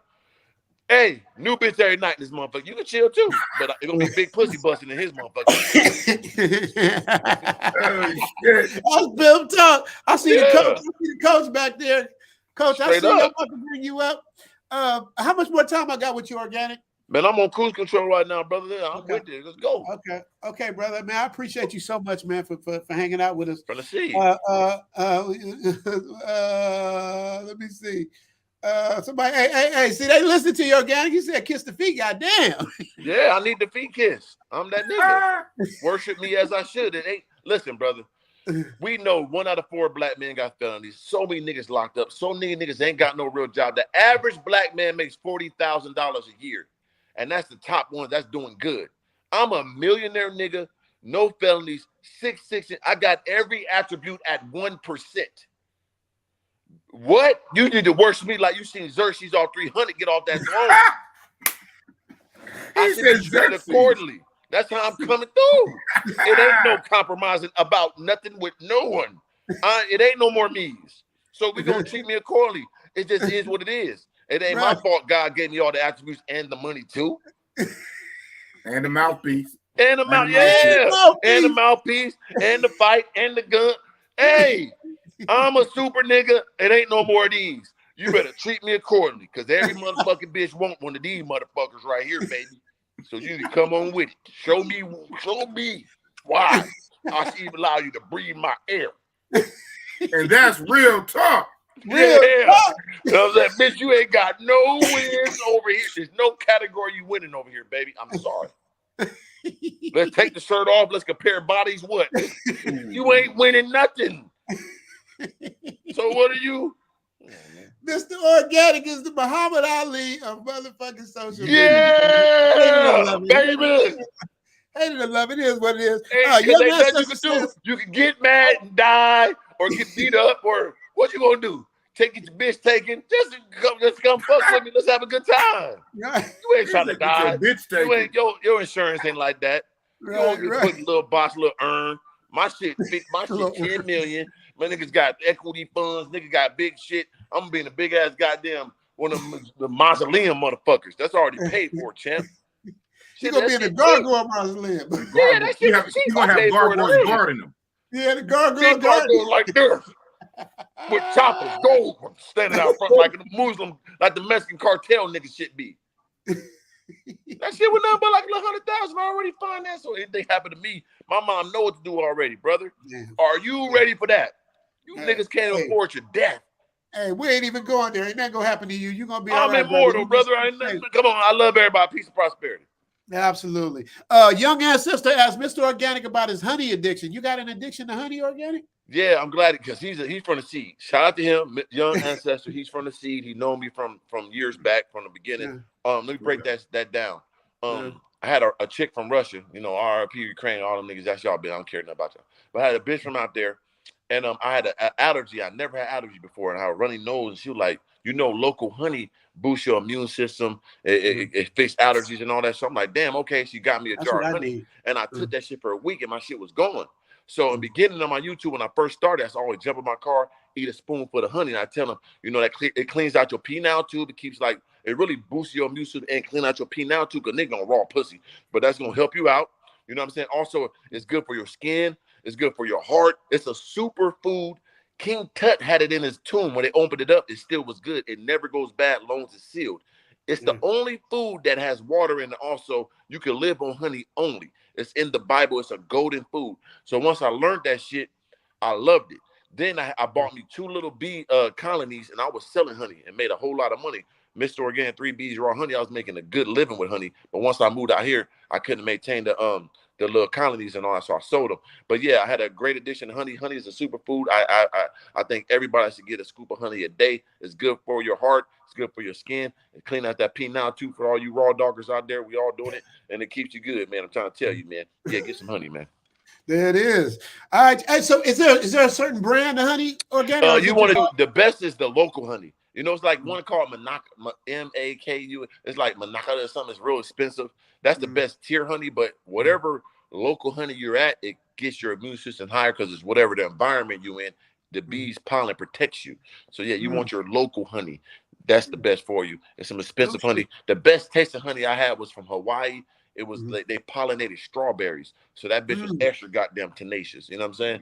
So I'm thinking about bringing my honey back, but I got to get the right, I want that Hawaiian honey if I bring it back for sure. Okay. But yeah, they got good honey out here in Thailand. I just didn't know if they do, brother. Get you a jar, scoop a day. Nigga gonna see it, gonna change your life, bro. Eyes gonna be clear. Sinus is gonna be clear. Yeah. I know what you're doing out there, but it'll keep you sturdy. Yeah, absolutely. Yeah, it is. All right, Coach. I'm about to bring the coach up in a minute. Coach, you ready? Let me see what we got here. You need to see Mr. Organic knock out the guy trying to rob the carpet store. Organic, what's that? What happened? What happened at the carpet store? I did my research. I saw something, but I don't remember the it was I was coming out of the carpet store. I bought me some new little Persian rugs for my crib, and at this local store, and I'm coming out, and there's some random dude. I think he was on meth or something. It was this strain, it was like 9/11 dead type nigga. As I'm coming out, he had grabbed the store owner, randomly just attacked him, and grabbed him. So Mr. Organic, the superhero I am, I grabbed him and I pushed him back. And then he had something in his hand. He started coming towards me. Now everybody knows me. I'm a licensed to carry nigga. I keep a gun with me, and I love my firearms. But I blessed that nigga that day. So once he's coming to me, he had something in his hand. For the DAs around here, he had something in his hand as he's coming at me. I thought he had a knife or razor or something to take my life. So as he's coming, I reached for my gun. And if you watch the video, you see me grab my waist like this, but then he threw it down. This is all in there. He threw something down with some cards. So I'm like, okay, now I can really bless him and baptize him. So when he threw it down, I just rose them hands up, nigga, and locked them. So as he came close, I did a step side left hook. Kyle, knocked him down. Now, when he hit the ground, I was highly disappointed because it's been 9 out of 10 times I hit a nigga, I usually knock him out. Knock him out. So I'm like, I hit him and he didn't go out. So my spider senses went through the roof, like, what the fuck? I'm losing it. So as he sat up like Undertaker, like, rude, and he said something like, this is what I thought he said, for the courts again. He sat up and he was like, motherfucker, I'm gonna kill you. So I said, oh, he said he's gonna kill me, everybody. So as he said that, I planted my left foot I turned it like a trapezoid angle, like made a trapezoid with my foot, planted it, and then lifted it off. Kyle kicked him in his jaw, laid him out flat. Damn. Laid out, his feet sitting up like 2 burnt pieces of toast popping out of toast. Beep. Burnt toast. So he laid there for like 10 seconds, knocked out cold. Now me, usually when I knock a nigga out, I didn't stump on. I could have just Bruce Lee stumped on his chest and broke his whole rib cage, went in his fucking intestines and chewed them bitches. But once he hit the ground, I looked at him and said, God bless you. You lucky I didn't shoot you. And I picked my carpets up. Then I went to my car. It's all on video, by the way. It's on my YouTube channel, Mr. Organic Knocks Out Robert. There's 2 of them. We get to the other one. I took the carpets, threw it in my truck. And as I'm coming back, this is what happened. It's broad daylight. It's a whole fucking city bus of people. They just see me hit them. They didn't see all the shit he did before. So they're like, oh my God, what do you do? So me thinking smart, I was like, hey, you trying to hurt me. Let me help him up. So he about to start coming woozy, start coming to life. I helped him up, brother. Grabbed him. Even in the video, you can see me grab under his armpit. I didn't know he was a stinky little nigga. Fingers was stink, but I helped him. Stinky motherfucker now, but I helped him up, set him up good. You know what I mean? I kicked his feet, got his legs straight. He get up. He was still a little Mario brother wobbly, like, but he was alive. So he walked off and he was cool. But yeah, I saved that man's life, and I saved the other guy's life too, because I could have shot him because he had something in his hand, guys. I thought he was gonna hurt me. I thought he was gonna kill me. I feared for my life, but I gave him a pass, knocked him out. He lucky. God bless him, and I helped him. There you go. There you go. Superhero, man. That was the as one. As long as it is positive, that's all I care about. Everybody, man. I don't want to hurt nobody, but nigga try to hurt me, I'm gonna. Absolutely, I understand. Speaking of positive, I'm throwing a porcupine nigga bed. He play with me. Man, I'm gonna tell you something, man. First of all, I don't know if anybody hit this yet, but I appreciate a good Mad Hatter when I see one. Man, your hat collection, I love it. Because I've been a hat wearer and a fashion style wearer in regards to hats. Even though guys don't see me on our shows with hats on, but I got my whole wall is all full of hats. Yeah. And so one of the first things that caught my eye when I first saw you, man, was this brother's hat game. And then I started following you on Instagram when you were going shopping in Miami. You were going shopping in the store that opened up in California. Yep. I'm like, okay, this brother. So I started hitting up the spots that you were going to.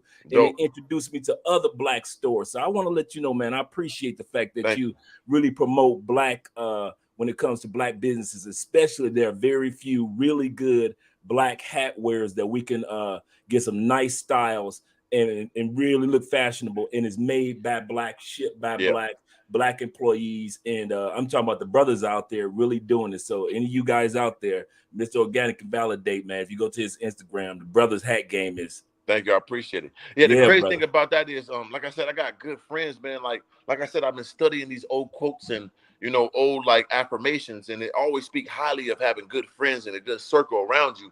And this is back in, like I said, Aristotle and Socrates. They've been speaking of this shit. So always had good friends around me. Like the guy that got the red bottom brims, that's one of my good friends. We was in a basement living together, and my guy Rashad McGants. We was in his basement living together, and he was like, man, I got to find a way to do something. Me, I went this way, he that way. He started his own hats. I was the first person, one of the first 3 people to have those red bottom brims. And that's my dog. Now they're the biggest hats in the world. He got one of the damn stores in Rodeo Drive, opening another one in Vegas on April 2nd. Got to go out there this week. Think that's dope. But that's my dog. But it's crazy. That's one of my closest friends. I was one of the first ones to ever have that hat. Little do people know, it's one of the biggest hats in the world. Yeah, it really is, man. It's dope, man. And I always try to support, our own. If I ain't wearing my own stuff, I try to wear another black entrepreneur because I know how hard it is, and we always want to wear the Gucci and stun on people with that expensive ass shit. They don't give a fuck about us spending all that money when we can do it for ourselves or do it for our people, and that's what I try to stand on as much as I can. I noticed that. Another thing I noticed about you too, and I was writing down some notes, man, because I've been following you for a minute. I'm a Libra, so I know what I'm about to say. See, you're a man of balance. I caught that about you a long time ago. Life has to have its balance for you to be at peace. Am I correct? Most definitely. I noticed this. You're easily able to dance between your past and also talk about your present and also focus on your future. A couple of things I wrote down. You dance between the street hustle and yet the entrepreneurship. You also dance between what's healthy and yet what's fun. You also dance between another balance. I noticed that the dance between your brand, focusing on the brand, but yet your audience is just as important to you as your brand.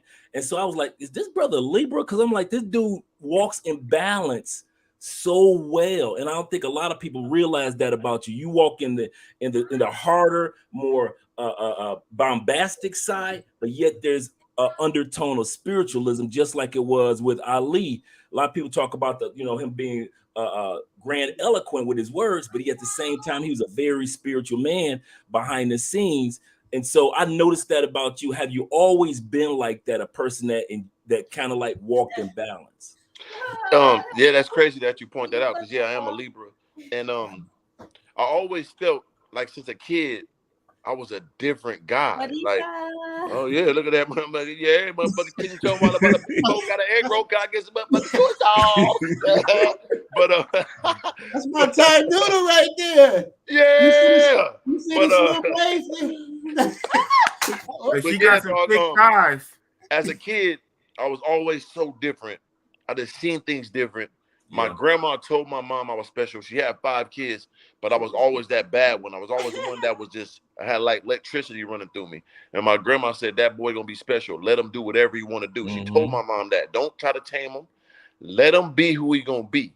He's gonna be special. And I'm the one to take care of everybody. So I always felt anointed. But it took me so long to get here, but I never wavered. I never got discouraged. I always thought the world was crazy. I couldn't understand, like, how y'all don't see what's standing before you, motherfuckers. Like, I'm giving you it all. So it's like, I walked the balance of understand it's going to take a long time, but I stood there like, it's here for y'all. How y'all not getting it? But I braced myself and like, I'm going to take how long it's going to take. So I always had that balance. I knew who I was, but I wasn't worried about they don't get it now because they're going to get it later, and they got it later. All praise the Most High. So I always felt different, still feel different, and always move in a different light. When I catch myself getting aggressive or going to the bad side, I think about it like, nigga, look at your blessings. When we was in that basement, relax. You know what I'm saying? Remember your people, like, hold the fuck up. Yeah. These people rocking with me. There's 6 billion people in the world. Everybody want to be an entrepreneur. Everybody want to be an influencer. They rocking with me. I appreciate you. But don't get it fucked up now. God bless y'all some good taste. I'm getting y'all some good shit. But you know what I'm saying? Hey, let them know. Let them know. You know what I'm saying? That's my biggest regret that I'm me. I couldn't watch me. So, but you know what I'm saying? God bless you. You know what I'm saying? So yeah. Hey, if I wasn't me, I gotta use that one. That nigga don't get right there. That's stolen property right there. You might as well admit, okay, this brother named Andre that stole my line. But that's real though. You know what I'm saying? Because I'm everything that I truly want to be. So if I wasn't me, I'd be seeing, y'all don't see this nigga. Look how he moving and talking. Look what y'all not getting it. I live within myself. It's like, nigga, if I wasn't me, nigga, I'd be like, that's that nigga. So all praise the Most High, man. I don't know why he blessed me. That's why I got this shit made, man. You know, believe in yourself like you believe in God. You know what I'm saying? Because like that's all I ever did. I just put myself in that. I prayed. Like I say, they said, I saw another quote too, like, I prayed for 20 years on my knees, but until I got up on my feet and walked towards my prayers and I met my blessings. They came to life once I caught my ass up, and I'm just going to go in the desert. I got to die, bro. I'm gonna eat this dirt, the sand. I'm gonna kill me a llama, sleep in them like Bear Grylls, whatever. I'm just gonna go, bro, till I get to the other side. And I got to the other side, it was pure paradise. It's Babylon like a motherfucker, but nigga, I'm up in there. Shit, I'm there. I can relate. I already know what you're talking about. Yeah, oh yeah, I definitely can relate, man. It's crazy, I definitely bro. can relate. Because I've always been the same way. Always the little different than everybody else, whether it be fashion, style, whether it be mindset, whether it be I'm the only brother in the neighborhood reading books and saying certain things. So I think that's one of the things that kind of caught my attention with you when one day I heard your full testimony. One day you just told it all from one of my favorite parts when you walked in, you said, I went to the dude's house and I was like, I'm living here now. That niggas had to get out of there. I'm gonna need that. That was my last. That house. You just went to your boy house. Yeah, I'm gonna need this crib. Yeah, y'all got to go, bro. Y'all got it. I was like, okay, I got you. On some cold shit too, because that's when I got cut from the CBA team in Sioux Falls. Oh yeah, that's right. Yeah, and I had, that's what I'm saying. Like my brain was so different. Like in reality, nigga, I'm really homeless because I got signed by the Sioux Falls Skyforce to play in the G League, NBA, CBA, whatever the fuck it's called, a minor league of the NBA, and I got cut. Knees fucked up, and they cut me, and I had to go somewhere else. I couldn't go back to Phoenix because I was in the street. That shit was washed up. Minnesota, my nigga, I was fucking when I hear he played for the Timberwolves, but we weren't cool no more. I really couldn't go nowhere around there, but I knew he had an apartment with these niggas over there, and we ain't cool no more. Y'all finna get that apartment up. Nigga, somebody dying. Y'all know how I rock. So I'm gonna need this apartment. They left no brown shit, and I grew my shit from there. From then on, God is great. I really was type homeless. Ain't that crazy? Now I think about it, like I didn't have nowhere to live. Like that's crazy. But that night I did. Stayed there for 6 months. He said that night. That exact night. I was actually homeless about 10 years ago, 2011. I was working and all this shit, but I was like technically living in my between like 2 cars. Right. And I actually ended up giving one of the cars away to this homeless couple that I met. And then like a few months later, I got into like a men's program and I started getting more spiritual again, going to church and all the stuff. And one of the little old church ladies put me on with her landlord. Then I got an apartment and then I'm here now. So I was homeless real fast for only maybe like 5 months. Right. Those 5 months taught me something. I literally lived in a car and I was going to work every day. I had my 24-hour gym membership, showering, all the shit. So nobody really knew. Yeah. And I only told, I'm embarrassed, right? For real. So only the few people I told, they didn't believe me. Said, man, you ain't homeless. You going to work every day. You clean. I said, bro, I got evicted out of my apartment. I have nowhere to go. I was sleeping at some bitch's house every now and again, right? But I didn't have I was surviving on the couch. I didn't have my own shit. I was in 2 cars. I gave 1 car away. Very shortly thereafter, I was in a men's program, started getting back to church. The church lady put me over their landlord, and everything happened from there. So that's some real shit. So motherfuckers do come up. They come up, from the mud if you believe in yourself. That's the key, bro. Like that belief in yourself, that ability not to give up, and like that sense of almost insanity. That was my younger brother told me, said, "You just move at an insane pace. You don't see the normal reality everybody will see." And I always was that. Like for instance, like even me playing basketball, I always was the best basketball player, but I was a street guy. I'm selling weed. I'm beating up people in school, so they never want me on a basketball team. I didn't make a basketball team to 10th grade in high school. So I'm talking about 7th, 8th, none of that shit. To 10th grade, you ain't supposed to be on the team, but I made it. And then the next year, 11th grade, I'm MVP of the team. You know what I'm saying? Then my senior year, I go to another school, they don't let me play. So then I'm like, what the fuck? But I never lost hope. I didn't get my scholarship to 2 weeks before school started. And I went to a camp with my friend, and I made it to the #1 junior college in the nation, Georgia Perimeter College. I already had bad grades. So this is #1 in the nation. They lost 1 game in the national championship. This is the best college I could ever possibly go to, and I got to it. And I never got discouraged, and it happened for me. I don't fucking know, but I just don't be giving up. And I just keep going. And I don't think of reality. I just go on my own way, and it always pans out. I guess that not stopping is just so strong. No matter what's the obstacles, if you just don't stop, how can you lose? It's just like when I tapped into crypto, they say you never lose unless you sell, unless you give up. Right. I'm not giving up. My shit down, it's gonna stay down, bitch. I'm gonna spend money. I'm not giving y'all my money. So it's the same shit in life. I just diamond handed my life, and it always panned out for me. Even now, like I said, I'm 40. I didn't get here. I didn't start moving around till I'm 35, and I never gave up. Now I'm living glorious more than any nigga. I don't give a fuck, nigga. I'm living like a billionaire, basically. Nigga, NBA niggas ain't living. I'm in Malibu, nigga, 5 supercars. They ain't living like this because I never gave up. Hey, Organic, I got to ask you a question about that, man, because coming from Carbondale to Malibu, how did you even know about Malibu? Like, Malibu is not black people. I wanted the Janet Jackson. Listen, brother, listen, as my fellow Libra brother tell you, we very intellectual, we very statistical and analytical. I live in LA. These people will rob the fuck out you, will come in your house and stalk you and get you. It's only one safe zone in entire LA.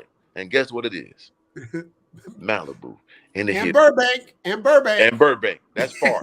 But yeah, I made it even harder. I'm in Malibu, it's already a safe zone. Then I'm all the way up a fucking mountain. It'll make it difficult for you.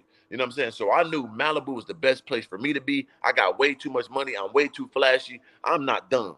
I'm not going out like that. So I knew this is the best place for me to live how I want to live and still be safe and comfortable. You know what I'm saying? So that's why I loved it. And I know when no niggas out here, I like to be around the white people, brother. I see niggas, I get nervous. I ain't gonna lie. I see too many niggas, I be like, come on, man. I got to go. It's just you sound like me with the tourists. Yeah. Like I can't. I mean, I'm just sorry. Like I love my people, but I can't walk around this like my people yet. They ain't ready. You know, they can't understand. They want to try to take it. I want to kill them. So it's like out here, I'm comfortable. You know what I'm saying? So I knew Malibu was so different. And just to give and the only people live here was the top black motherfucker, Diddy, Kanye, billionaire niggas. I want to be around that shit. So that's why I came out here, man, and it was perfect for me. Yeah. Okay. Now, you talked about your Steel Curtain. If you could drop the link for that, King of Downtown. Organic was talking about that earlier. We need to drop the link for that. I need to see that. I did my research. I didn't know about King of Downtown. Yeah, you got the one I like best is when I took home 2 girls in my Corvette, 2 little white girls that met me in the That's club. what he said. They didn't even know. They didn't even know I was Mr. Organic. They just caught me on my full understanding read. I was just on my aura shit. They didn't even know like that Mr. Organic. We want to fuck them. No, it was just I'm just that nigga. You know what I'm saying? So when I got outside, they saw the car. They're like, "Whoa!" I'm like, "Only one of y'all can fit here." Like, "No, we both can." I'm like, "Okay." I put one in the trunk. They're like, "Cool." I'm like, "Hey man, record this for me, brother. We finna make history today." And he recorded. I threw him in the trunk. And then I'm such a player. I recorded the whole process because I'm smart too, brother. I'm not niggas ain't getting me. So I recorded him coming home. I recorded him in my house. Recorded in the morning. I recorded me dropping them off. So you see the whole process, all 100% real. It all went down. It ain't no prank. This is real from the seed. And I document it because that's a life I lived before YouTube. I've been this guy.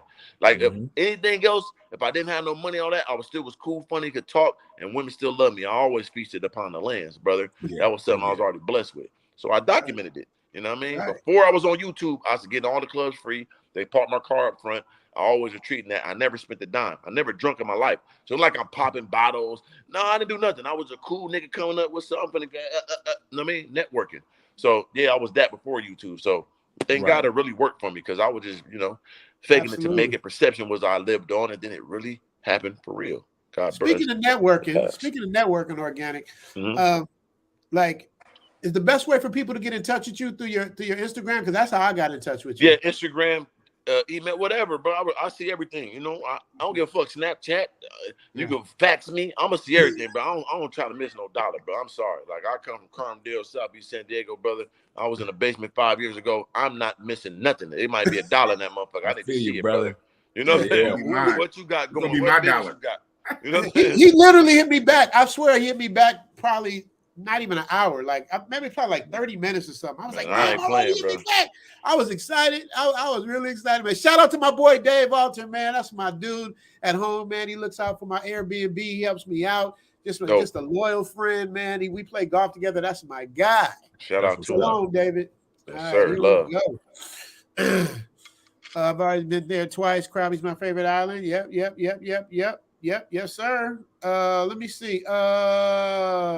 Was something else I was going. This was. Okay. There we go. See, let me tell you something, man. My mods, Gail at night and Steel Curtain, they be on top of it. You see Steel Curtain already. You got it. Nobody. You got the video. And I did that numerous times. I probably did like 4 times. That's on tape. Like before YouTube, I was always do it, but this is on tape, and I'm recording. And it's real. This ain't no prank shit. Like niggas do prank shit and they ain't even looking this crispy. This is real in the flesh, and I want to document in my glory, and I did. That's right. They got to know it's real, man. This shit ain't no game. I'm living, brother. For real. He told me that before we got on the line, y'all. He was like, dude, I'm like, man, we just talking, just getting up. Like, man, we're in record right now. He's like, I don't care. This is what it is. Like, camera on, camera. And I totally believe this dude is authentic, yo. Y'all say what y'all want. This dude is authentic. I mean, like, people be so caught up in, they just always got to remember, man, like, you looking at it, I'm a grown-ass man that came from nothing. I monetized my lifestyle. I seen shit. I'm 40 years old, bro, so I seen every era. You know what I'm saying? So I know how to move. I know how to be magnanimous. I know how to monetize this shit. I seen it. So once I got in this position, I'm not coming to play. I'm coming to win. So can't no nigga, nobody tear me down and make me feel, man, what? Y'all got the wrong guy. You got to find somebody else. I'm not caring about that, man. I have to be in the street going to the villas in Mexico and hiding and bring them over. Come on, man. You think I'm going to worry about some niggas talking on the internet? Because I know you see me in real life, you would never play with me. My aura will give you a heart attack when you see me for real if it's any type of negativity. Like I promise you, we get face to face. You see a 6'6", 230 nigga that's lethal fast with a killer instinct and that's calm. You're going to relax a little bit by playing but with me. You know what I'm saying? And it's documented. It's almost close to death every time somebody play with me. So it's like, I know it's never going to translate to real life. That's why I never worry about no internet shit. I wish them the best.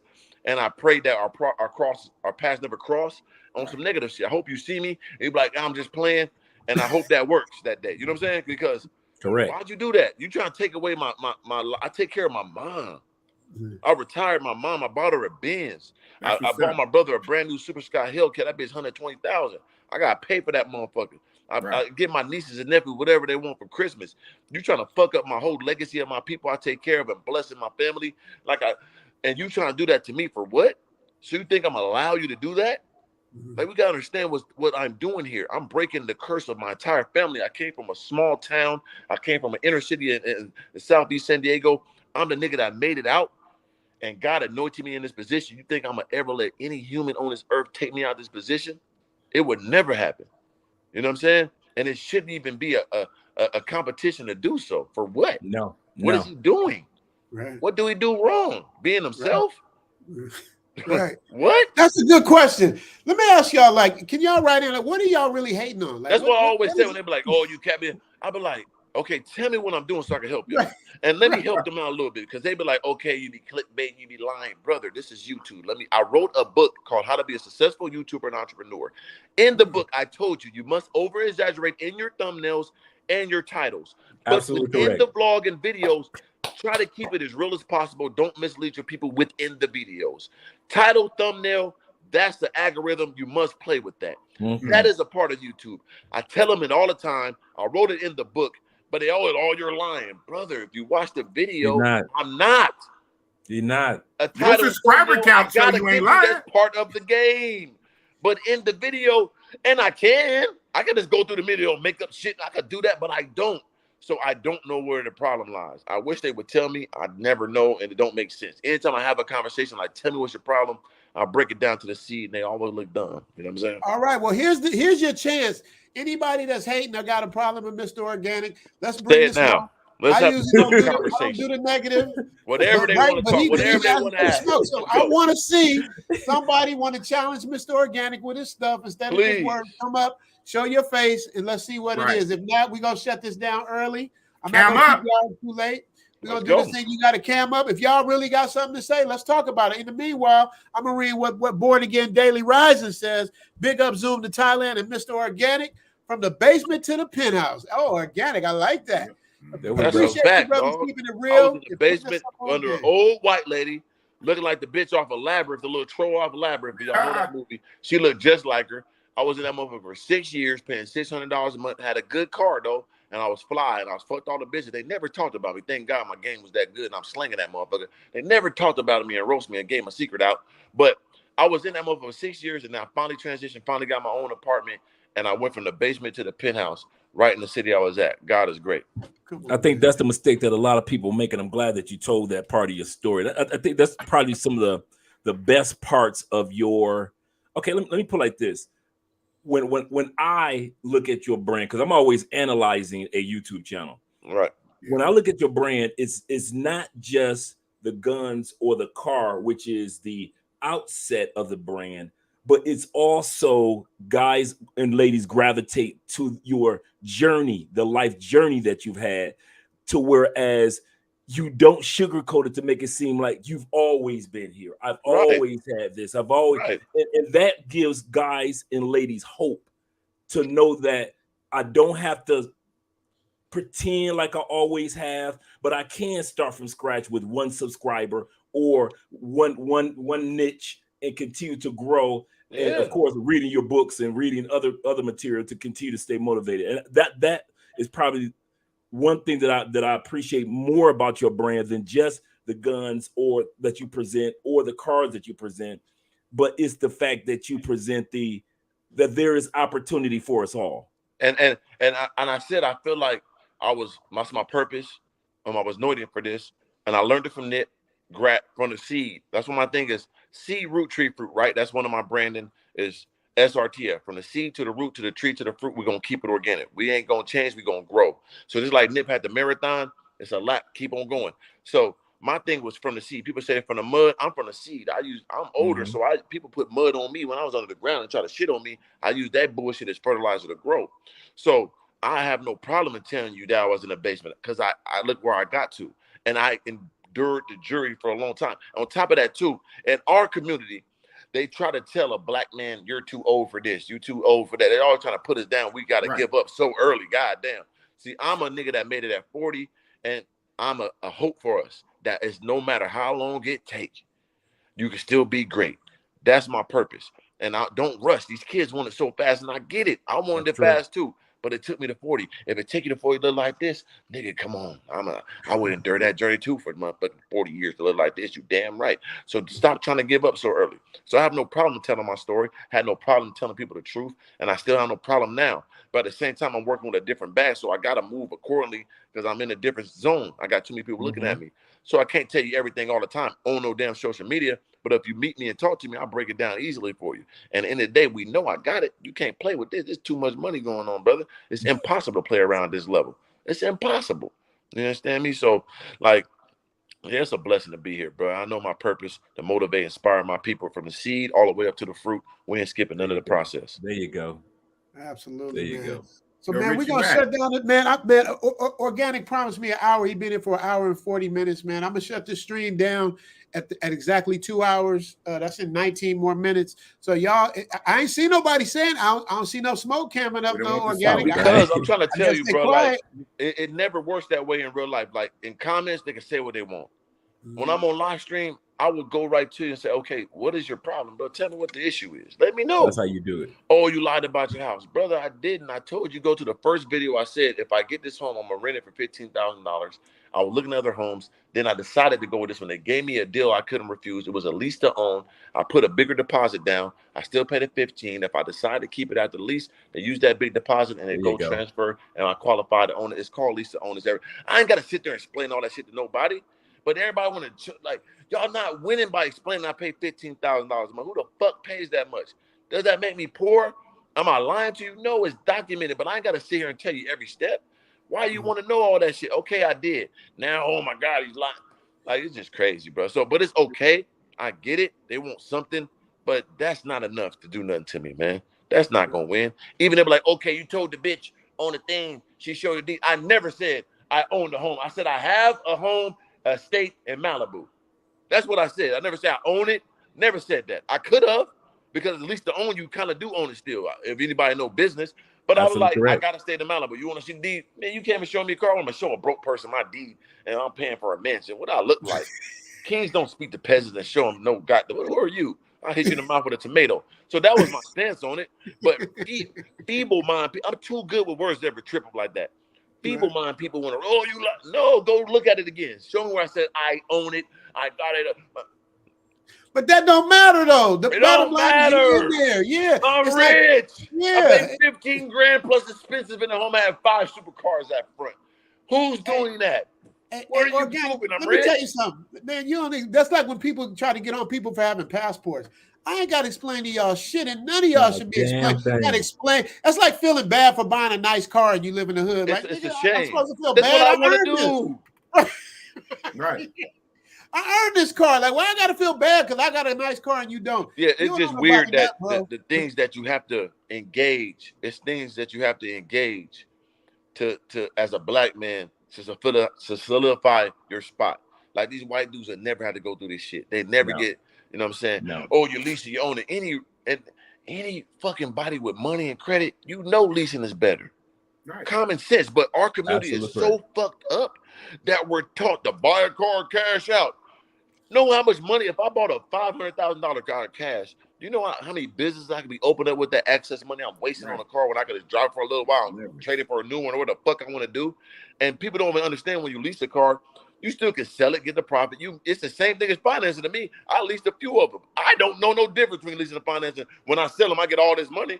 What the fuck is y'all talking about? But they would never understand that we're programmed so fucked up in our community. And it's a damn shame that these white people know this shit and they take full advantage of it. Getting all these credits, getting all these businesses, getting all these business loans, getting all this shit we never know because we so damn ignorant and want to do shit the wrong way to sound cool, the dumb way. It's crazy, bro. You hear what Mark J said? Seed, root, tree, fruit. SRTF, man. It's tatted in the fucking fingers, man. From the seed, man. SRTF, man. That's how we're going to keep it. From the seed to the root to the tree to the fruit, we're going to keep it organic. For real. There we go. Yo, Richie, man.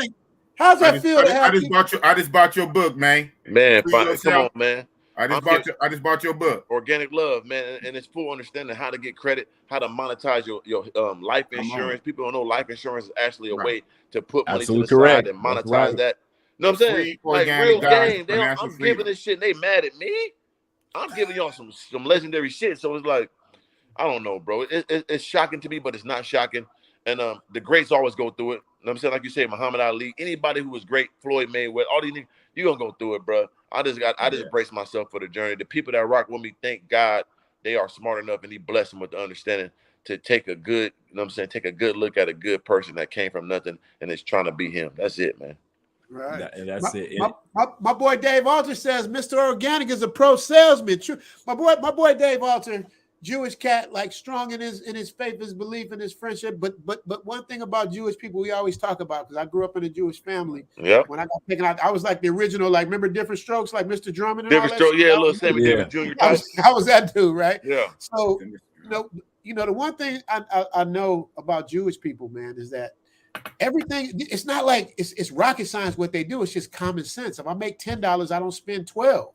If I make $10, I fucking put 5 away, I spend 2, and then I act like I only got 1. Like it's and then that 5 I spend is gonna be with my community, and we're gonna recycle it back. Absolutely. Yeah. How we gonna? But people, how you gonna be mad about that? He says they are because they fucking dumb, right? And he says he's not surprised you blew up. He goes, "It's a rare gift what you have," and he's right. You know Thank you very much. And he is right because.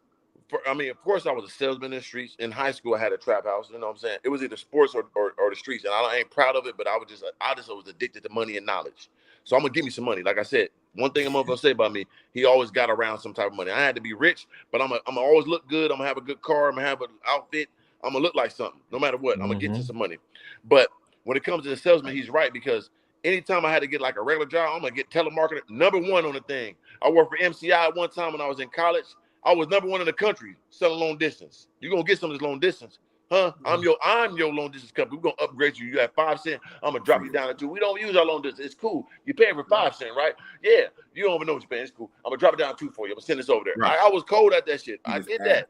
I'm a natural born salesman, but I'm based in organicness.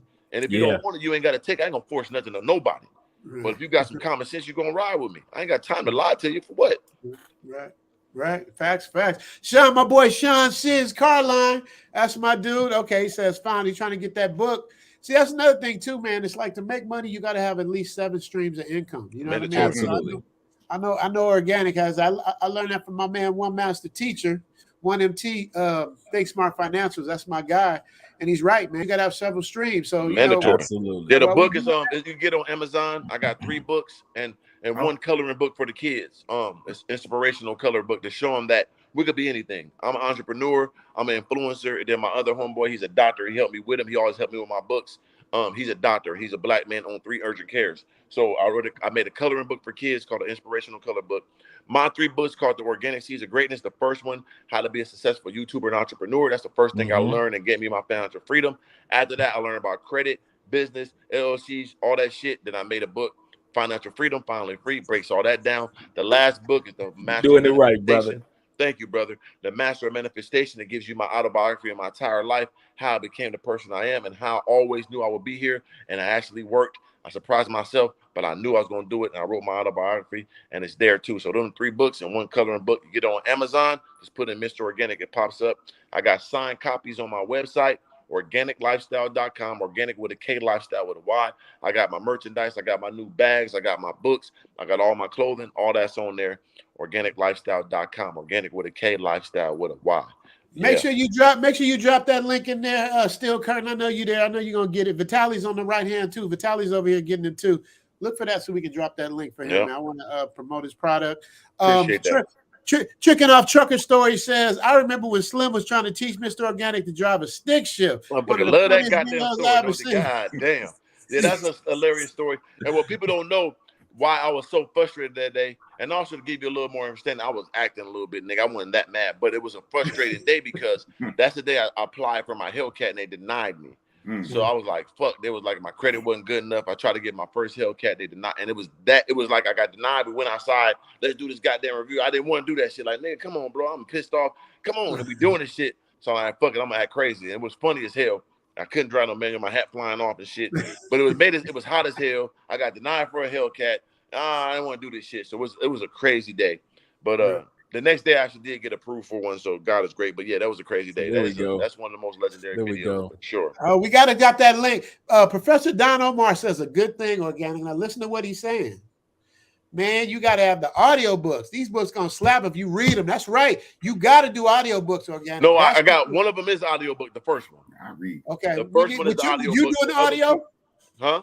Are you doing the audio? Of course. Oh, well, there you go. Dude, the first one is the audio book and the regular book, but the next 2 I didn't do them. I didn't do the audio books yet. I got to do them. Come on, man. We got to hear that game. We got to soak it in. You got to get the understanding, huh? Yeah, I got to do that, man. Yeah. And also, the next thing I want to do, too, since I'm listening to all these quotables and affirmation, I want to do my own, like with the beats, like some hip-hop beats, and give my own quotes. And I'm listening to this shit. I'm like, where the real niggas at doing this? I give them some real game over these beats they can drive to. So I'm going to come up with like my own audible, quotable, you know what I'm saying, manifestation and anointed goddamn understandings. If you need some help, Mr. DJ. I got you. I got you, brother. Some help. Real talk. We recording this. Ain't no bullshit, fluffy shit. Because that's what I do. You know, I started as a DJ, so that's what I do. Oh, that's hard. Yeah, I want to do that. I'm like, damn, I'm listening to this every day. I give you that one, Richie. Yeah, you finally listened to the mix. You finally listened to it. Man, I listened to that. I didn't listen to that Richie Mac mix, man. Every time I go to the gym. Every time I send it through, brother.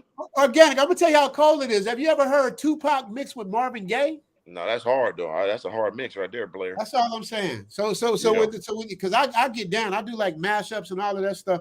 So hard, I do it as like therapy, like because I don't get to DJ live no more. So I do like therapy. In between editing, I'll do some mixing stuff. That's the gift I send to my guests. So when I get done, I'm gonna send it to you and you check it out. But also, let's talk about Mr. Organic's music real quick because I forgot to touch on that. Yeah, for sure. Mr. Organic, he tells you shit like, nigga, I didn't get this shit by playing ball. Like he's spitting real game in his songs. Yeah. And what he does on his channel, his channel is like a movie. Like he'll talk some shit, and then the song will come on, his own song, and then he'll go into his life to his next thing. He'll come back. Next thing you know, he's in Houston. Like this dude is like, man, y'all better pay attention, enjoy this man. Give him his flowers, man. I appreciate that. Doing it. He's doing it. He's a good brother, man. He got a lot of sense to him. You know, they hated Muhammad Ali. The reason I keep bringing that analogy up is because they hated Muhammad Ali was the most hated man in America when he was. It's just like same thing with like LeBron. He's a Floyd Mayweather. The most hated. Yeah. You know what I mean? LeBron don't even talk shit. Like and they hate him. He's voted the number 1 hated person in the NBA, which is crazy as fuck. Like, what's wrong with these people? But that's why I said I realized that come with it. So going back to my music, I did music 5 years before I did YouTube. I did my clothing too, so that I knew that transition was gonna work. See, me, like I said, I don't like being no dancing monkey for no motherfucking stand-up performer. I really don't like performing that much, even though I'm a cold performer. I just feel like I'm trying to make you niggas like I'm y'all pet or something. I don't be liking that. So it's like I really don't like doing it. So I really do my music as I call it voice blog because I don't even write it down. It's all freestyle. I just put the beat on and I go off my real life. I voice blog. So I just go boom. And if you hear my songs, they all real. It ain't no made up shit in it. You're like, damn, I remember he said that. Boom, it's going through. So you listen to you watch my videos, you're gonna hear my music, and it's real shit. I just get a new car, make a song about it. I do this, boom, it's gonna be current. So my music is actually real time. On top of that, it's my own thing. Like I had like offers, do music, shit like that, but I'm already rich. Y'all can't pay me enough to own none of this shit. So what I'm doing is making all my shit NFTs. I'm gonna NFT it out and learn how to do it that way. So I got over 100 songs. I got locked and they ain't even on streaming platforms yet. Once I figure this shit out, how to NFT this up and drop albums like that, I'm gonna fuck the world up. Trust me. Yeah. Well, we got a troll here. So Vanderbilt, man, you know you talking greasy, so step on up. Right. You feel?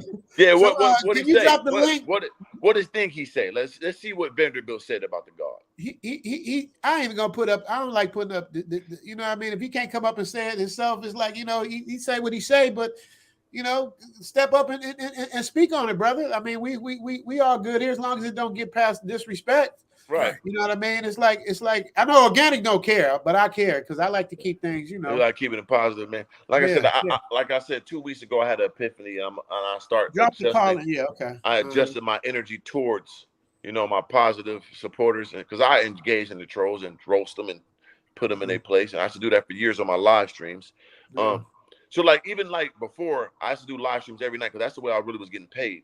Little do people know that was getting me paid for my first 2 years on YouTube. So I go live stream every night, make about $500-$600, sometimes a couple thousand. I was blessed, and I do that every day. I do the math. So I said I had people call in, and it was called the Intelligent Ignorance Show. You could call and say you a white man. You could call and call me nigger, crack, whatever. We could say whatever to each other because you know everybody talk like that behind closed doors. So I had an open talk policy. I don't give a fuck you Mexican, Muslim, Asian. You can say whatever to me, but I can say whatever to you, motherfucker.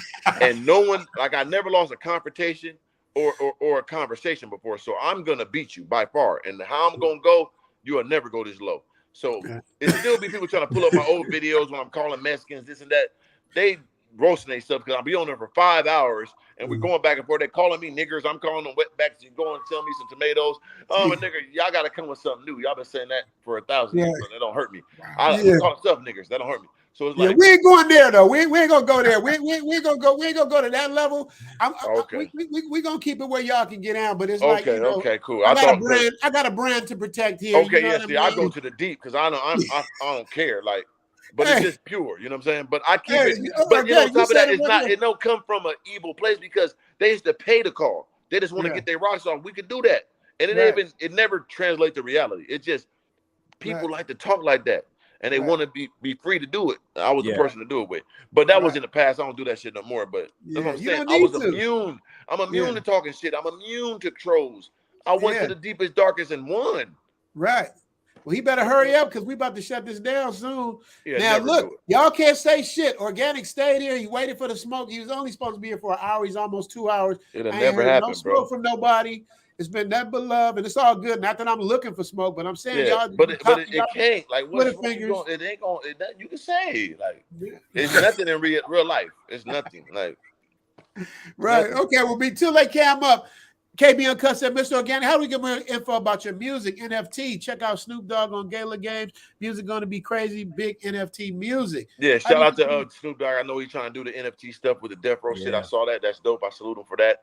Me, I'm working on my Gargoyle Gang NFTs, right? So like almost like a Bored Ape, but they're gonna be gargoyles. It's Gargoyle Gang. Once again, gang, negative to a positive. Gang stand for going after new goals. We're gonna group up and attack our goals together. We ain't gonna never stop. So Gargoyle Gang is my people. Gang is an acronym for going after, write it down. Going after new goals. That's what we do. And that's going to be my NFTs. Not only are you getting music, you get exclusive drops. You're going to get a trip to Malibu, let you hold my motherfucking Lambo, one of them. You know what I'm saying? Whatever. I'll take you to a jewelry store, buy you a chain and some shit. Like when niggas get these NFTs, these are my real, true Gargoyle Gang members. And we are family for life. You get one of these Gargoyle Gang NFTs. I'm working on them currently. They're going to be major. It's going to be bigger than Bored Apes and all that bullshit because like I always tell people, same thing on my clothing brand. Who is the person behind it? Do you know these weirdos? No. Mr. Organic is right here, baby. This the God. What's up, baby? I'm here. You see me. You know my clothes.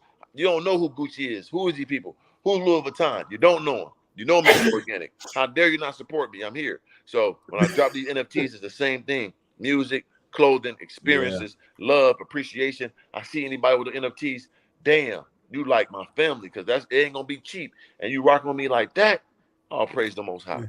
That's how I feel about my Patreons. My Patreons are dope, man. I got a nice little, we're growing our little Patreon little thing, man. I was like happy to get 10. We got almost 70 now, which is that's a fucking blessing, bro. Like it is. In this world, man, for people to support you, man, it means a no lot. better feeling. Especially it means a lot. We be ourselves. Like people ask me what I do for a living. I do me for a living. I can't wait to tell them that's what I do. I wake up and be me every day. Right. For a living. This better than NBA. This better than acting. Better than I can't be canceled. Nigga be like, when I was talking all crazy, we're gonna cancel you. No, I'm rich. I got crypto. Got millions of dollars in it. I don't gotta kiss your ass. Can you explain us? I'm sorry to interrupt you. I'm sorry to interrupt go ahead. Because before we go past it, can you explain what NFT is for people that don't know? Well, NFT is a non-fungible token. So it's almost like, if you break it down, this layman's terms, it's almost like a piece of art. It's almost like a VIP card. It's almost like a piece of art. It's almost like a trading card. Like if you had one of those Michael Jordan rookie cards to this day, how much is that worth, right? So just imagine if you had it from the beginning, you had it for 20 years, you sold it for 100,000. Now 20 years later today, they sell it for 500,000. That same card, you will get percentage off that because you had the original one. So that what an NFT is. It's like 100 of them. You got one. That's it. Ain't no more made. And then you connect it to that. And on top of that, got different experiences, different things that you unlock by having it. But basically it's like a goddamn like a get in for free card. It's just something dope. No one has this. I got me a gargoyle gang. Ooh, you got one of those? Only 100 of those. You got one of them bitches? Shit, you cold. You got that's Mr. Organic. Yeah, I fuck with that nigga. Well, I know you do. I couldn't afford that. Yeah, it's a bragging. Somebody made 44,000 yesterday just off of making an NFT of that slap. Yeah. Because 44,000 just doing an NFT of the slap. And if you're the right person with the right following, bro, it's immortalized. Absolutely correct. Like you gotta understand, like people love me and I love them. So if I make me something just 100 people could get it, out of 6 billion people in the world, I know 100 people rock with me at that level. I can sell them for 10,000 a piece. Right. And I only 100 people could get them. Them my 100 niggas for life, man. Hey, well, check this out. Young Ancestor wrote in about 4 times saying this. He says, Zoom to Thailand, let Mr. Organic tell the story of beating up a robber in Inglewood. Oh, my God. He wants the ultimate story to work. He wrote it like 4 times. I was, hey, Young Ancestor, I was trying to like ignore it, but you kept. Should have been a super chat, though. Yeah, that super chat, you would have saw it, nigga. Yeah, that's right. Yeah, you're right, boss. You're right. It's super chat, but I put it quick because it's a long legendary story. It's gonna be a movie. Denzel gonna have to play. I don't get you. Denzel got to play it. Michael B. Jordan, one of the niggas, got to play me in that motherfucker. They gotta be sturdy. Michael B. Jordan. That's a good story. Yeah, but this is the story of stories. You know what I'm saying? So let's break it down. And we're gonna end it on this motherfucker because it's gonna tire me out. I'm gonna give you So me and my dog Slim, we was on tour. We financed our own tour from YouTube. We put our own money up, bought our own merch. We went to 15 cities in 17 days. Just me and him, my gun, and him. And we traveling around. We meeting up people. Meet us here. We got some shirts. You can buy them. Or you don't want to buy no shirt, cool. Just meet us. We just put our money where our mouth is on some nip hustle shit. We're going to grind. We're going to touch the people. So we went to all these cities. One of the last stops was LA. We came to LA.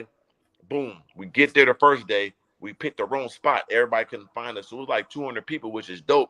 And it was love. And we're like, okay, we're going to go to this other spot because it was like 500 people that posted showed up.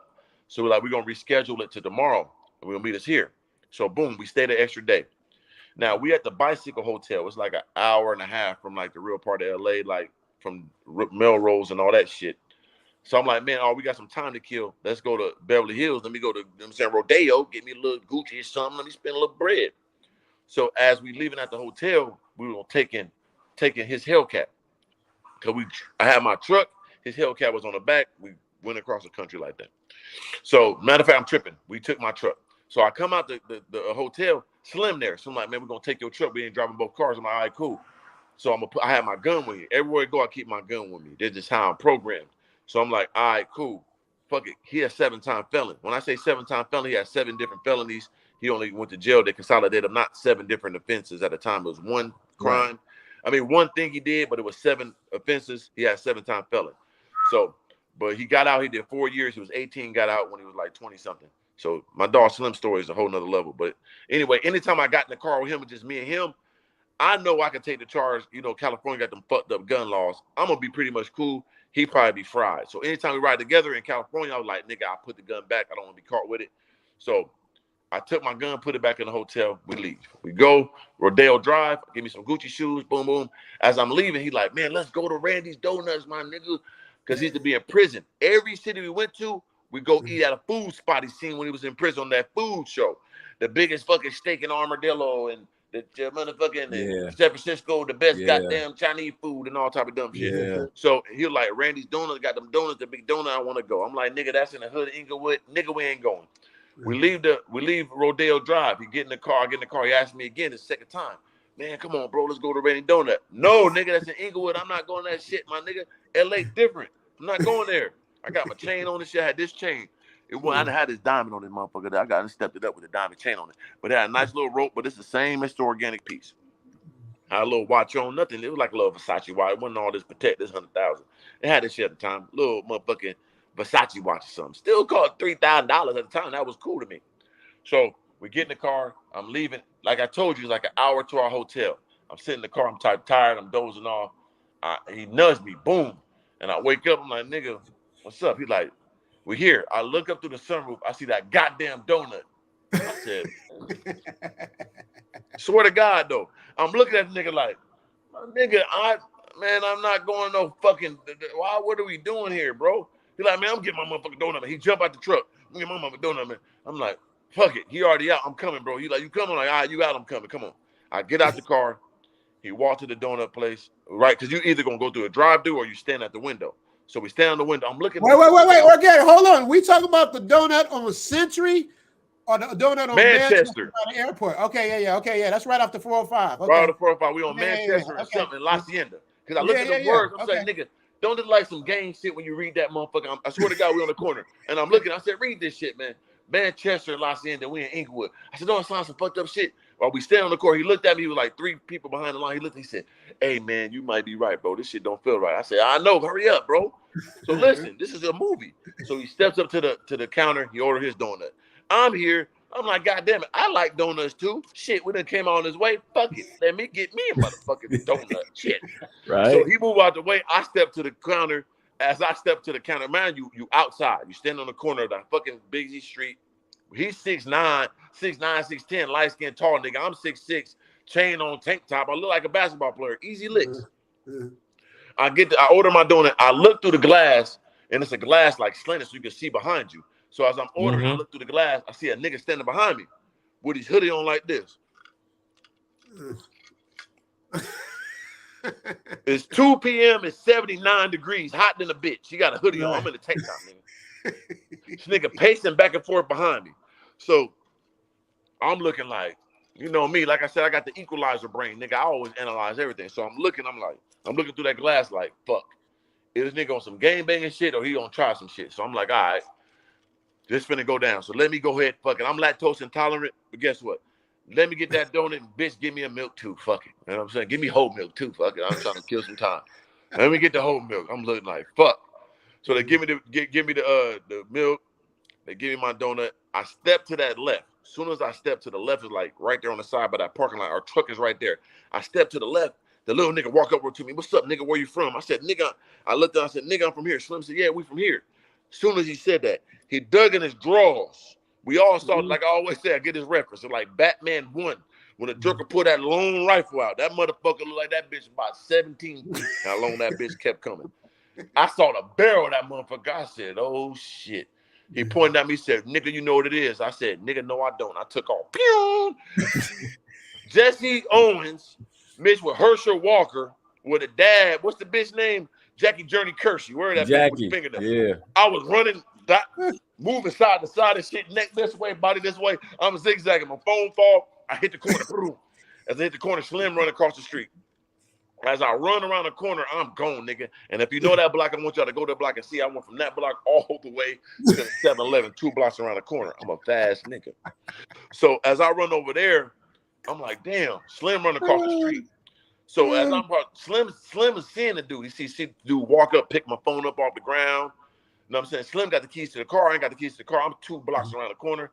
Slim looks at him. Dude walk away, jumps in the car. So Slim run down the street. I'm at the 7-Eleven. So as Slim running down the street, he on the overpass running. He's 6'10" now, light-skinned nigga, green eyes.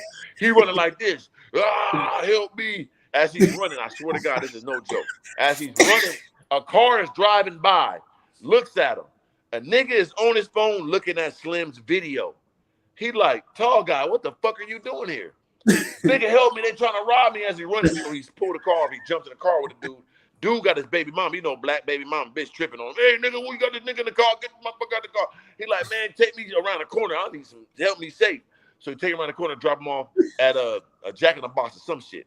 So he dropping off at Jack in the Box. I'm over at the 7-Eleven. As I'm at the 7-Eleven, I don't know where Slim is at.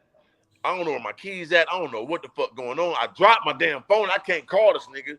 I'm like, God damn. So I'm standing at the 7-Eleven. I walk out one time. I look. I don't see Slim. I go back in the 7-Eleven, and I was like, damn, where this nigga at? I go out again. I look. I don't see him. Slim is at the Carl's Jr. That's what it is. He get a Uber. He never had an Uber before. This is like 3 years ago before we even had that shit. I mean, it's new. He gets an Uber first time downloading the app. He don't know how to get where he at. He download the Uber. He got an Uber. It's coming to get him. He was like, damn, should I go to the hotel, get 3 of them gun and come back and try to help him? Or should I just go to the Randy's Donut, get the car, and then drive it, Suge Knight a nigga? So he thinking. So as he's waiting for the Uber, I go outside one more time. As I go out for the third time, I go back in the door, and I'm sitting there. I look to my left. It's like a garbage can. It's like at least 200 feet away. This little fucking nigga, the same nigga from Randy's Donut, is coming around that fucking garbage can, coming towards the 7-Eleven. I'm looking at him. Like, does he see you? Does he see you? Of course he saw me. He seen me coming out the goddamn store. They was right around the corner looking for me. You got to think about it. My phone was unlocked. He got my Instagram. He look at this nigga got some money. I'm going to get this nigga. I ain't letting him go. So he doubled back on me. So as I'm standing at the 7-Eleven, I look, and I see the nigga coming at me. I said, oh, my God. Little piss came out, but I didn't piss all the way. There's a little urine. So as he's coming to the damn door, I looked at the clerk. I said, y'all got a back door? The motherfucker said, no. We're going to get to that later. He said, no. I said, okay. So Slim gets the Uber. The Uber comes as this nigga's coming to the door. Slim is at the Carl's Jr. He gets in the Uber. He sits in the Uber. He's like, yeah, take me to the hotel. As he thinking about the hotel, he looks. He get in the back seat.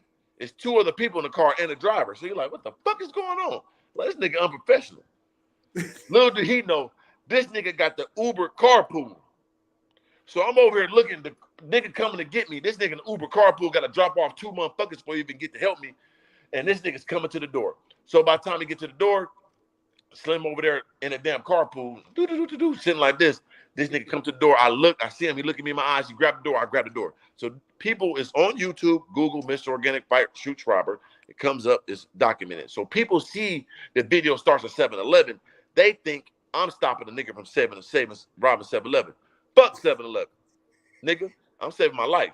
So he grabbed the door. I grabbed the door. So we like this. So you see the video. He's grabbing the door. I'm grabbing the door. So it's going out like this. I'm grabbing the door. It's like this. Shit. You know what I'm saying? I'm a strong nigga, but the door only goes so far. It's meant to open up. So I can hold it like this, but it's meant to go out. So as I'm holding the door, I just let it go. Once I let it go, he comes in. He charges me. Go right for my chain. He grabbed my chain and broke it. Damn. So when he broke my chain, I grab him by his waist. I pick him up. Gargoyle, slam that nigga on his head. Boom. When I slam him, he type wobbly, but he still got a gun on him because I'm not done. I could have been beating him and punching him in his shit or trying to choke him, but I knew to hold his waist the whole time. So as I'm punching, I hold him with one hand. I punch him with the other hand so he can't get to his waist. And he got slippery. So as he started slipping through my legs, I grabbed my chain. You can see it on tape. Listen, brother, I'm a different motherfucker. I grabbed my chain, put it in my pocket. As I'm holding him with one hand, he slide underneath me. When he slid underneath me, he grabbed the gun. He picked it up, hit my head, boom, and I dodged it. I thought he was going to shoot me. When he took it out, I'm looking at it like, oh, she about to kill me. I turned my head, he hit my head a little bit, boom. I punch him, crack. When I hit him, the gun fly. I told you I hit hard. I told you the first time, I hit hard than motherfucker, man. I hit him, bang, and he let the gun go. The gun flies in the air. It falls behind us. Now, I don't know how I did this. It's on tape. As he fall that way, I jump backwards, nigga, push off the ground. As I jump backwards, grab the gun with my right hand. I'm left-handed. I land on my right cheek. I spin as he's running. I switch hands, point the gun at him as he's running, but he looking back at me and I type grabbing something. Once again, brother DA, he looking back like he grabbing his waist, like he got another weapon. I don't know. I'm fearing for my life. So as he's running, I squeeze the trigger twice, and it wouldn't do nothing. So he runs around the corner. He going. I put the gun down. Like, what the fuck? He runs. I'm mad that motherfucker go off. I thought it had me a free kill. I ain't gonna lie. I've been like Gucci Man. Had me a free one. So as he run around the corner, I'm looking at the gun like, what the fuck? And as you Slim dropped everybody off, he finally gets to the goddamn Randy's Donuts because he's like, I ain't going to the hotel. I go to Randy's Donuts. By that time, they done called the police. So as I get up, I get the gun. I'm like, what the fuck? It ain't working. I get up, put my chain in my pocket. I mean, make sure it don't fall out. Go inside the store. As I step inside the store, little do people know, the car that he got out of, they was parked right there in the parking lot, watching the whole shit. So as he run off, that 2 people get out the car with guns. As I'm in the store, the lady like, oh my God, they got guns, they got guns. I'm like, oh shit, get back. Mind you, my head bleeding a little bit. I grabbed me some coffee grounds, just like I told you I used to watch MacGyver as a kid. I put the coffee grounds in my head, stopped the wound. As I got the gun, I'm like, hold on. And I kick. So it wasn't empty. He never chambered the gun.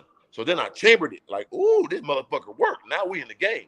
So as they walking towards the store, I got everybody in the back of the store. I'm like, what's up? I'm going towards the door. As I'm walking towards the door, the policeman walking like this, walking up. One been rushing. I hear no sirens and nothing. Nigga walking slow.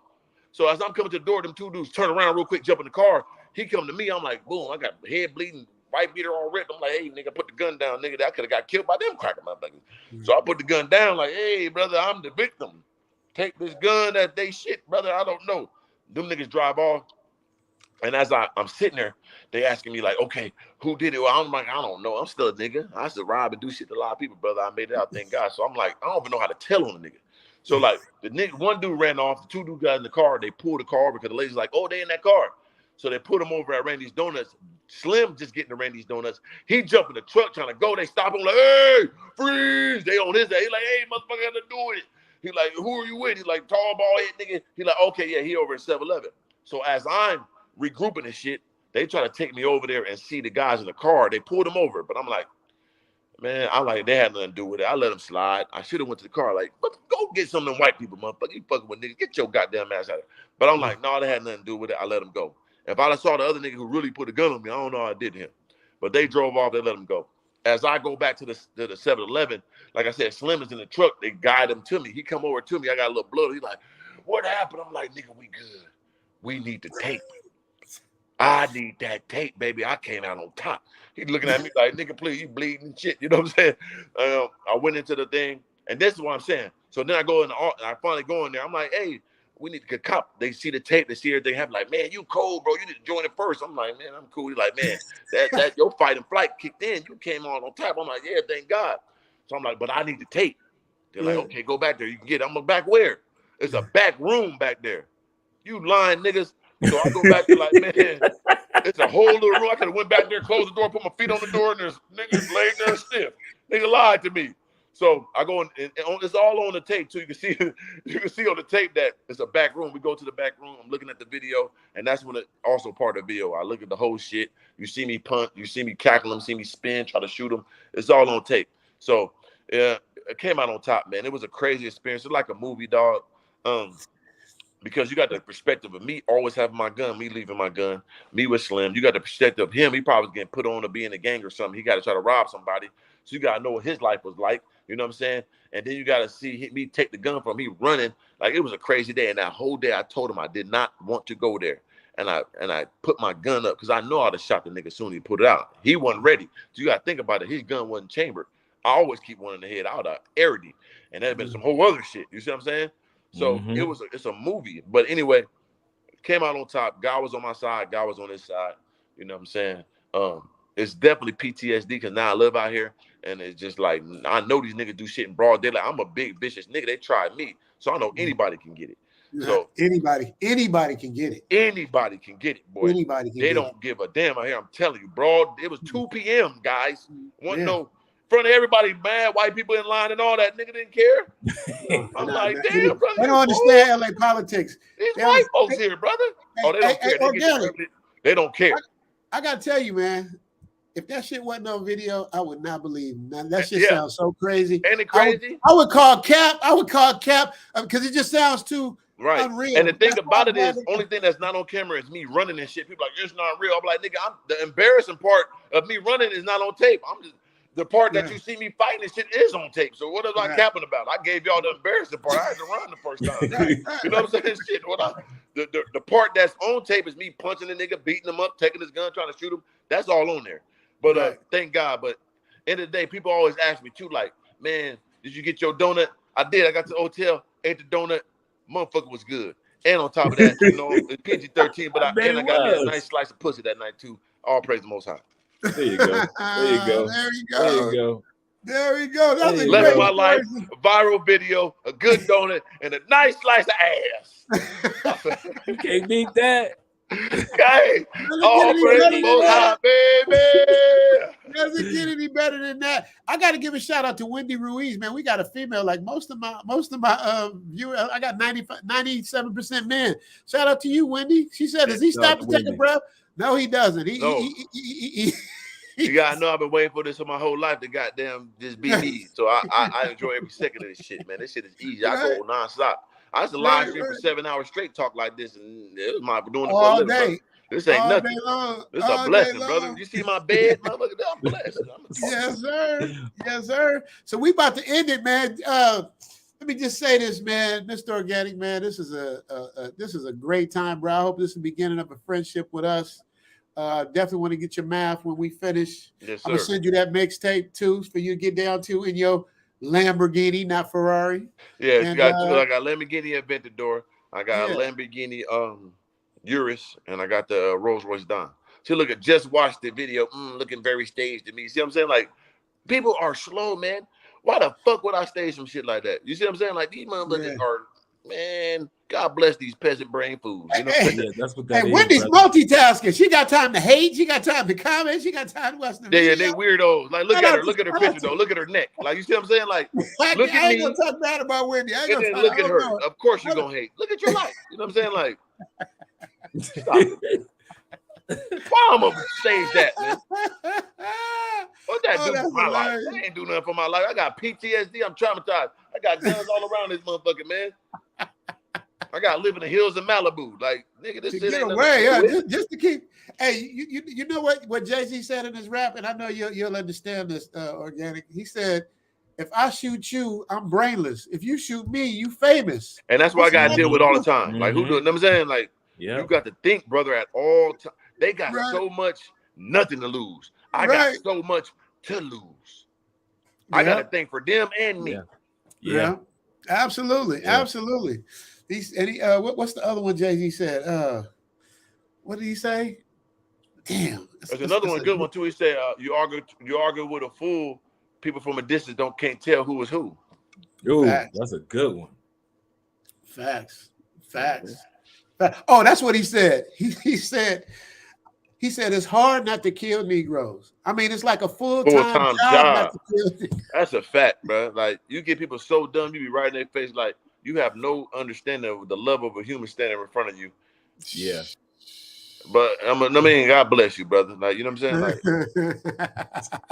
yeah, Wendy, we hear you. We hear you. Yeah. We hear you. Shut up. Hey, Wendy, to be honest, I wouldn't believe it either had it not been on video. Like, it's on video. The way he's explaining it sounds like a movie. The part that, like, who gonna stage and grabbing the door, tackle them, and shoot them, and try to grab it? Like, who's staging that? Like, well, they saying the same thing about the. I don't want to bring it up because everybody talking about it. I'm about to actually pull my little thing down. I did that Will Smith, Chris. Oh, the Will Smith movie. People man. are saying it's yeah, that's funny. No. You notice I didn't talk about it because everybody's been running that. Pray for that man. He on a suicide mission. That's some of the most wildest shit in recorded human history that we saw.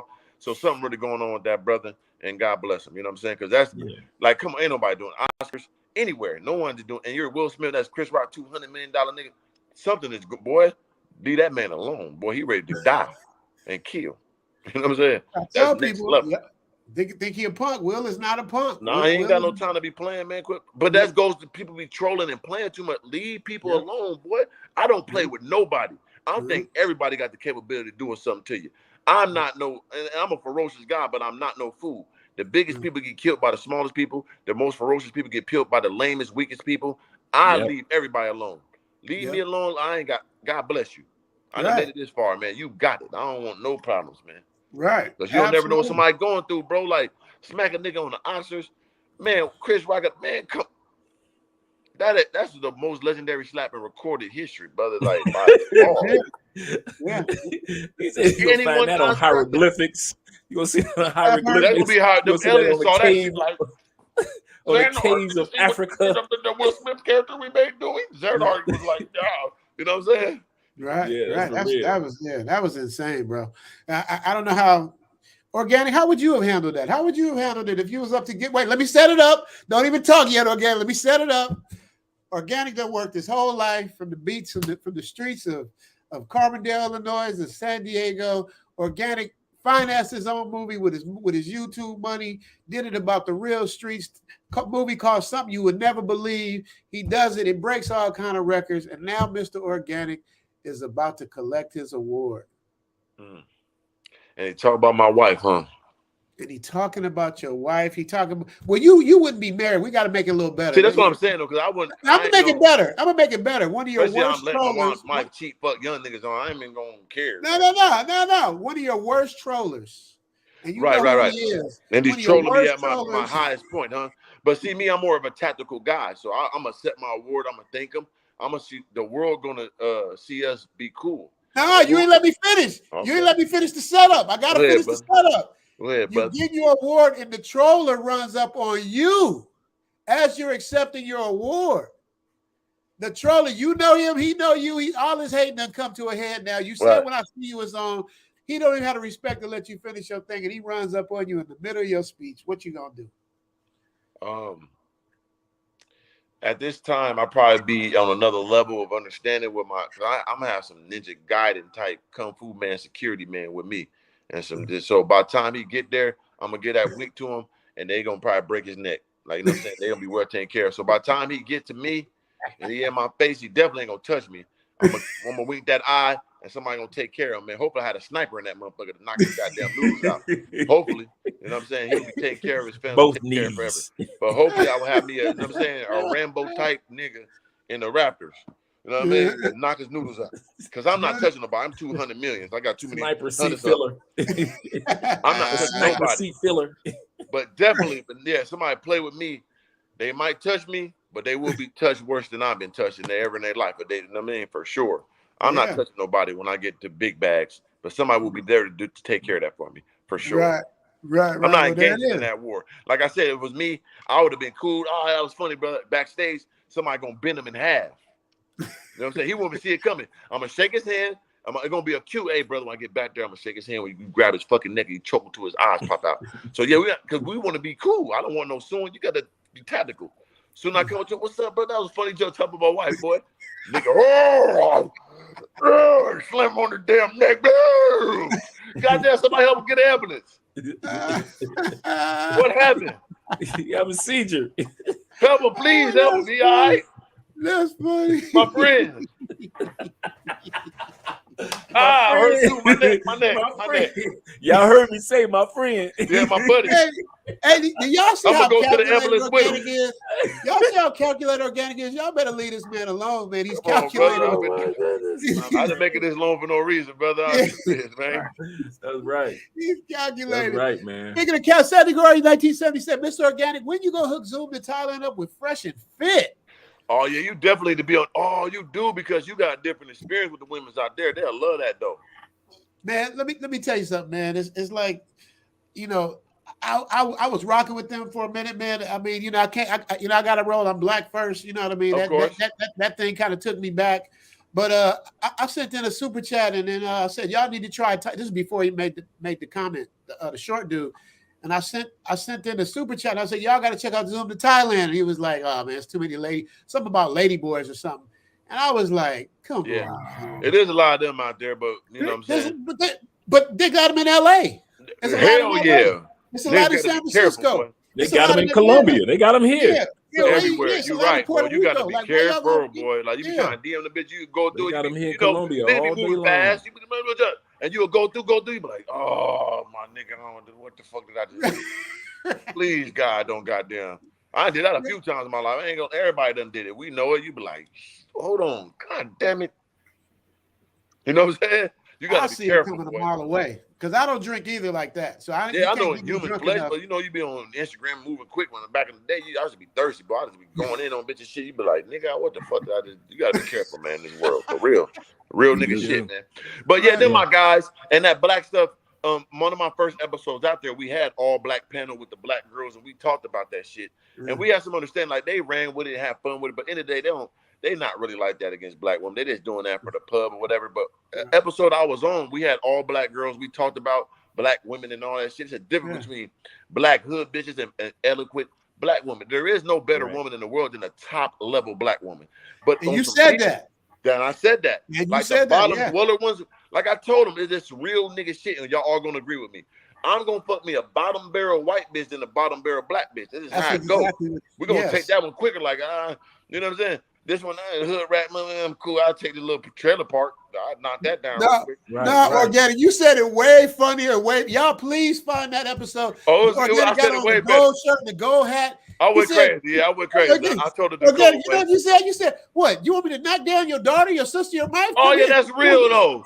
Yeah. Because I made a thing like, they were like, oh, you only date white girls. This is why I lived in Minnesota, bro, when it's 3% black girls. All the fine ones, I fucked them already. The rest of them, the cold ones, going to be white.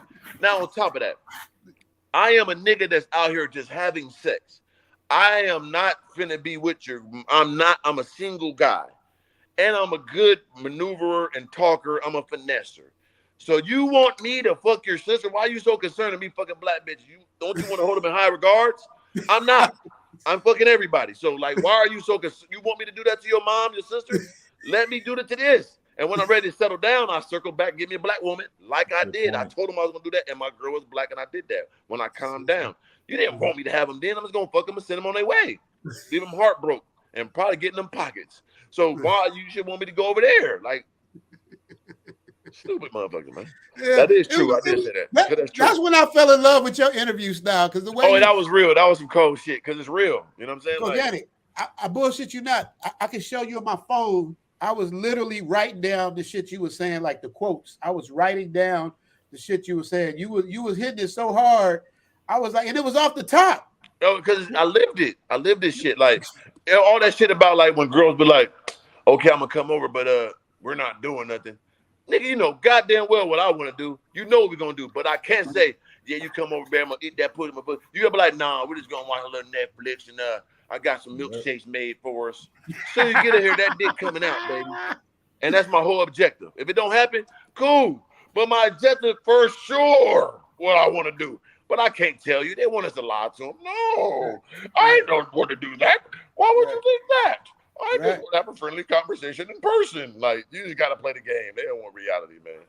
These are Mr. Organic quotes. These are Mr. Organic quotes I wrote down while he was giving up game.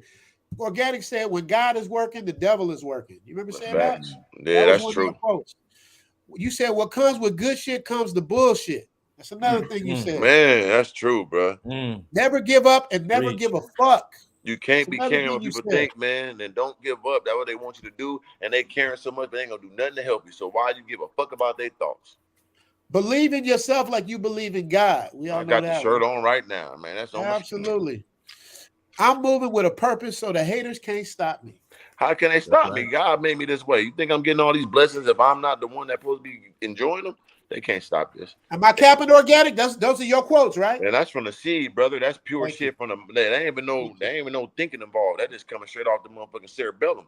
That's what I love. That's what I love is the way you said. You said somebody. You said, I want to do such and such, but if you go there, we going all the way to Jupiter. You said I ain't never been to Jupiter, but we wanted you.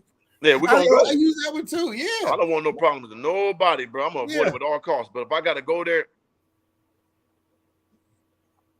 it is what it is. Every time it almost went to it was somebody in a dire situation. It wasn't me. You know what I'm saying? Because I'm was you a 7-Eleven war in time of peace. Right. We got England in the house. Jamie Oakley, we about to shut it down, man. We man. You know This is classic. This is. Can you hear me? I know. Can y'all hear me? Computer's getting heavy. Yeah. I'm just about to shut it down. I want to give you flowers and say thank you. Can you hear me now? We hear you. Yeah. Can you hear us? Can you hear me? Niggas always trying to call me when I'm on live stream and all that. We hear you. We hear you. Hold on. Yeah, my sound is off on my side, but y'all can hear me. Yeah. But look, we hear you. We hear you. We hear you. We hear you. All right, cool. Yeah. Yeah, I just want you to. My sound is off on my side, but y'all can hear me. Yeah. But look, we hear you. We hear you. All right. We hear you. All right. It's a little lag though. Yeah, I just want you to. That's because he listens to you through his cell phone. Oh, okay. Gotcha. But look, because he said his sound is off. Okay. It's a little lag though. Yeah, it's a lag because I'm going on my computer now. Hold on. That's why I hate motherfuckers want to call me and shit. Niggas don't be in tune with what's going on with the God. Yeah, threw you off. There you go. Yeah. Yeah, All good though, man. But that man, let me tell you something. I don't know if he's gonna call back in or not, but man, that was a fun interview, man. Yes, you know, it was. Yeah. Man, I already knew what this was gonna be anyway. Yeah. Story after story after story. Organic came back. He came back. He a real one. He came. He back. a real one. Hey, he a real one. He came back. No fear. I have no fear. Come on, bro. I'm here. Back.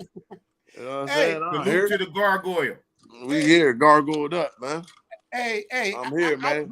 I'm glad you wrote back in. I just want we gotta be securityed up, bro. See this right here, man? I see everything, man. I see all these niggas, man. Yep. I gotta be on point, man. As you should. As you should. As you should. You know what's funny? You know what's crazy, Organic? It's like what's that?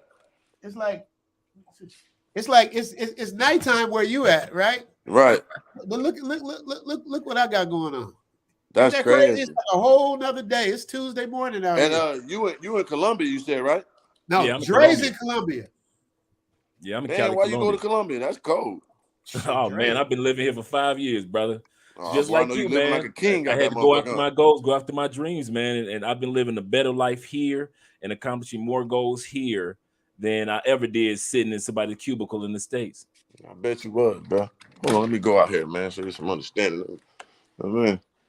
Where's your what? Oh, you got the pool. I ain't seen the pool before. Oh, come on, man. That's the big boy. That's the whole ocean right there, just dark right now. You know what I'm saying? Yeah. Got my statues and all that. And that's hear the my thing fraud. about Listen to my frauds and shit, man. Where? He's trying to be quiet now. He's trying to be cool. That's my creek and shit. You know what I'm saying? Hey, but you know what's crazy about Malibu? I directed a music video out there. There's a family that live out there. They got paper. They live at the top up there too. Where the gas station is. Wow, there you go. Yeah.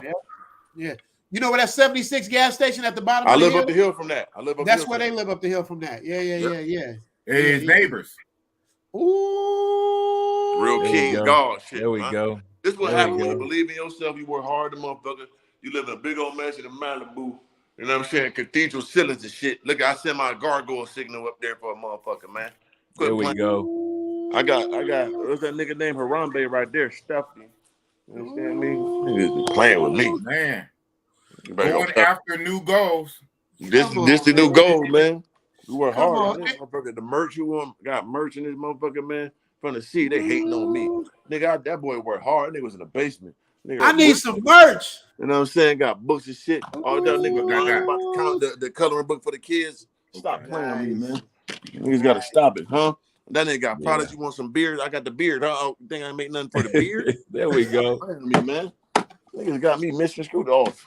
Master manifestation? Like I heard my story. And yeah, how dare they, man? You know what I mean?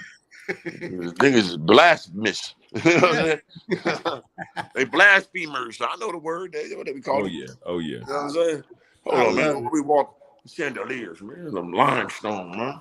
I want to see your what's the name? Your Harry Potter dude. The dude you stand with the that's Merlin, brother. You know Merlin. Yeah. You know that's Gallagher. Yeah. Merlin out there. Oh, you want Black Panther? Who you want? That's what I like. That's what I like. Hey, I got that NFT. That exact one, boy. I ain't mad at you. I am not mad at you. That's the God himself right there. One of the ones. That's the nigga who did it, believed in himself. He didn't give up. He didn't give no fuck. He said, I'm gonna wear a green beard, bitch. I'm gonna call myself a gargoyle. Nigga, he did it, man. What are these niggas talking about? Like, you know what I'm saying? Like, got my own bags and shit. Look what this nigga did. Own bags. Nigga working, man. Backpacks. That's working, man. Put my life on the line for this shit. You done let somebody, play with somebody else, man. Hold on, man. Let me show these motherfuckers something. King Throne, what we doing? King Throne? Oh, there they go the throne. There it is. Yeah. Gargoyle Gang. Big gargoyle on top. Got that outside, man. Oh, man. Oh, man, like, and this the man they want to hate on that came from nothing. What did he do? Nothing. But believe in himself. That's right, brother. That's crazy. But God bless him. Because he sure blessed me. And I pray he blessed them like he did for me. You know what I'm saying? Church! There you go, that nigga right there. We call this the made compound, right? Because it manifests all dreams of state compound. You know what I'm saying? Gargoyles up there. It's the made compound, man. I made it by manifesting all my dreams, man. It's true shit. Yeah, another acronym. You know Big Boss taking notes. Big Boss taking literally. King manifest all dreams of state. King Kong could walk in this bitch, nigga, and be chilling, eating apricots and shit in this motherfucker, nigga. We all the way down now. That's it. Come on, man. Right. That's beautiful. Hold on, bro. That's beautiful. We got Julius Caesar in this motherfucker in the corner making shit. 4 bags, you know the boy. Yeah. Look at Julius Caesar. Hey, white boy, check my goddamn house. What? Oh my goodness, the Roman Legion? We got the Roman Legion up in there. He smacked Julius Caesar. Boy, smack him in his goddamn lips, white boy. The upper lip. Swell that motherfucker up so you got some more goddamn cushion up there. So you know what I'm saying? Organic gonna have Boss upload more videos, man. I'm motivated. But listen, brother, because that's what you in the beginning. The key to that shit is you want to be consistent. You want to drop a video every day. It's gonna be hard, day? But every day. I'm telling you, you want to be a YouTuber. You want a good check. You gotta drop every day, brother. That's how you do it. That's how you boost up your algorithm. But you're gonna build that consistency on yourself. You gotta do it because everybody want to do YouTube now, brother. If you don't stay in the algorithm, stay on. You got to go in there, brother. I don't give a fuck. You sit in the house, do something. Vlog every day. That's what we were doing. Go count how many videos I got on my shit, and I gotta have more than that. Now, nigga, boy, hey, shit. I know, man. I know what you're talking about. So. Yeah, Dre got his plaque. Yeah, we still JV. Dre got his plaque. You got your YouTube plaque? Organic? Oh yeah, he way got past that. Way past you can't get no white like this without no plaque, baby. Come on, man. You got that in the basement. You forgot about it, brother. You know what I'm saying? This is a compound, man. Security compound. See that right there? Bulletproof truck compound. This motherfucker. Urus, Aventador, Dawn, Lions, right? That motherfucker, man. The organic tree of greatness, man. It is. Where Merlin at? Where Merlin at? Oh, Merlin, right? You see him with the turn red at night. Oh, that's your other. Okay, I'm sorry. You came out your other door. I didn't know you had another door, brother. The other door, man. I got numerous on. Come on. Come on, man. You said keep up, huh? Organic TV Cribs. We're going to call it Organic TV You know what I'm saying? Cribs. And listen, though, like I said, I got a chicken on that, but hey, man, everybody, it ain't no freeloading in life. Everybody, so until, hey, brother. You understand me? Absolutely correct. You gotta bring me a head or something. You gotta bring me some land or something. That's right. Then I could be eating at my own table. Oh, shit. I'm the one, nigga. I just would. Gremlin, nigga made super gremlin. Ben had a gremlin in the crib. Damn. Jury look different when them lights on. My bad. The white light and big jury. You know what I'm saying? Lucky leprechaun. That's the leprechaun. You know what I'm saying? You know, I like that green, man. You know, represent my neighborhood. Sir. But come on, bro. There Merlin. There he is. You know what I'm saying? Magic touch. There he is. Yeah. Organic is organic with everything he's saying. Go, y'all call it what y'all want to. Get your ass in. What kind of dog? Well, I think the sound messing up again. Dumbass sound. There you go. We hear you fine. All right, there we go. So yeah, man. Baby God, I see you. Yep. Man, that shit is fly as shit. So it ain't no MTV crib shit. This is organic TV crib. This is organic, man. Real. Look at this motherfucker. I don't want to be in that motherfucker. This that Greek and motherfucker big furniture, man. Persian furniture. God, shit. Persian God. Xerxes. I told you, nigga be like a Leonidas. I like Xerxes. That nigga had a million niggas with him. He won. He did. Niggas, why y'all? That's what I'm saying. Niggas all be rocking with the run. Niggas like Tony Montana. Me, I like Sosa. I got Sosa tattooed on my yellow. Y'all be liking the wrong motherfuckers, man. Xerxes had the million niggas with him, all the gold. He killed that nigga easily. Oh, y'all like it because he fought. Oh, he was dumb. That's like Rocky. Fight. It's like Rocky, though. You know, they switch it around. The white dude loses to the black dude, but he's a hero because he made it to the end. Made it to the end. You know what I'm saying? That's not. Shout out to Leonidas, though. Shout out to Leonidas, but really, he sent the niggas to their death. It was mighty stupid, brother. Damn. But that they signed up for that though. Right. But I'm gonna tell you, the conqueror I love, and he's the greatest of all time. Had the most everything. They say Musa was the richest. It's toss up. Musa was. Well, it's a toss up though, because you couldn't forget this guy right here, Genghis Khan. Oh, Genghis Khan. Genghis Khan. Yeah, come on now. They say he populated hella people. Yeah, Genghis Khan got the highest lineage. Yeah, come on now. One out of 10 people still got his DNA in him. You know what I mean? He conquered all the lands and impregnated all the women, killed all the people, crops, all that dogs. He was different. So like Musa may have gold, but Genghis Khan had all the land and all the shit with it. So it's like he did. It's them two that had the most. And he died of old age. He was sealed all the way through, but all the pussy. Right. Had all the gold, fed all his people, brought all the Mongols together, took over kicked all ass. he had on the earth until he died. And kicked ass. All the asses. And was so that's what I'm saying. The strategic mind I got. Genghis said, never fight a war that you can't win. If you got me, you got me. I'm not like the nigga with the gun. I'm gonna fight the gun. No, I'm running. But what happened when I regrouped? Nigga, now I'm ready. Now you got it. Cop. Leonidas, I'm gonna die. Come kill me. No, you got it, brother. I'm gonna fight to fight another day. That's the most biggest conqueror of all time. The same material his armor was used in his wars was used to make the Teflon bulletproof vest to this day. Was the same, like the way they layered it. Wow. His same army like strategies, they use that in war now. He have they do from the side, and then you think you got him there, flank out, leave this part open. Oh, we got him. Y'all gonna chase them down, and they got a whole other army in the back where y'all dumbasses running after the small army. They got two of them coming from the side to get your dumb ass cold. They still do that to this day. Yep, the art of war, Sun Tzu. That's right. That Genghis, man. So that's what I'm saying. That's the people I study. Niggas want to study Nino Brown. That's cool. I studied Genghis Khan, Mussolini. I studied them niggas, man. Yeah. Chandeliers, man. Organic, Mr. Organic. We were to call you Mr. Organic. Never fear, Mr. Organic is here. Hold on, man. My car here? Oh, it's downstairs. Hold on, my elevator. Oh, wow. Are you stunting? Are you stunting? I'm just living. You know, the black niggas should never live like this, man. You know what I'm saying? Yeah. They never let this happen, man. Yeah, that's crazy. And it's quiet in Malibu. Hey, ain't no sound. Yeah. I'm going upstairs, man. Always quiet in Malibu. Now where we going? We're just going back upstairs, man. Hey, Organic, let me tell you something.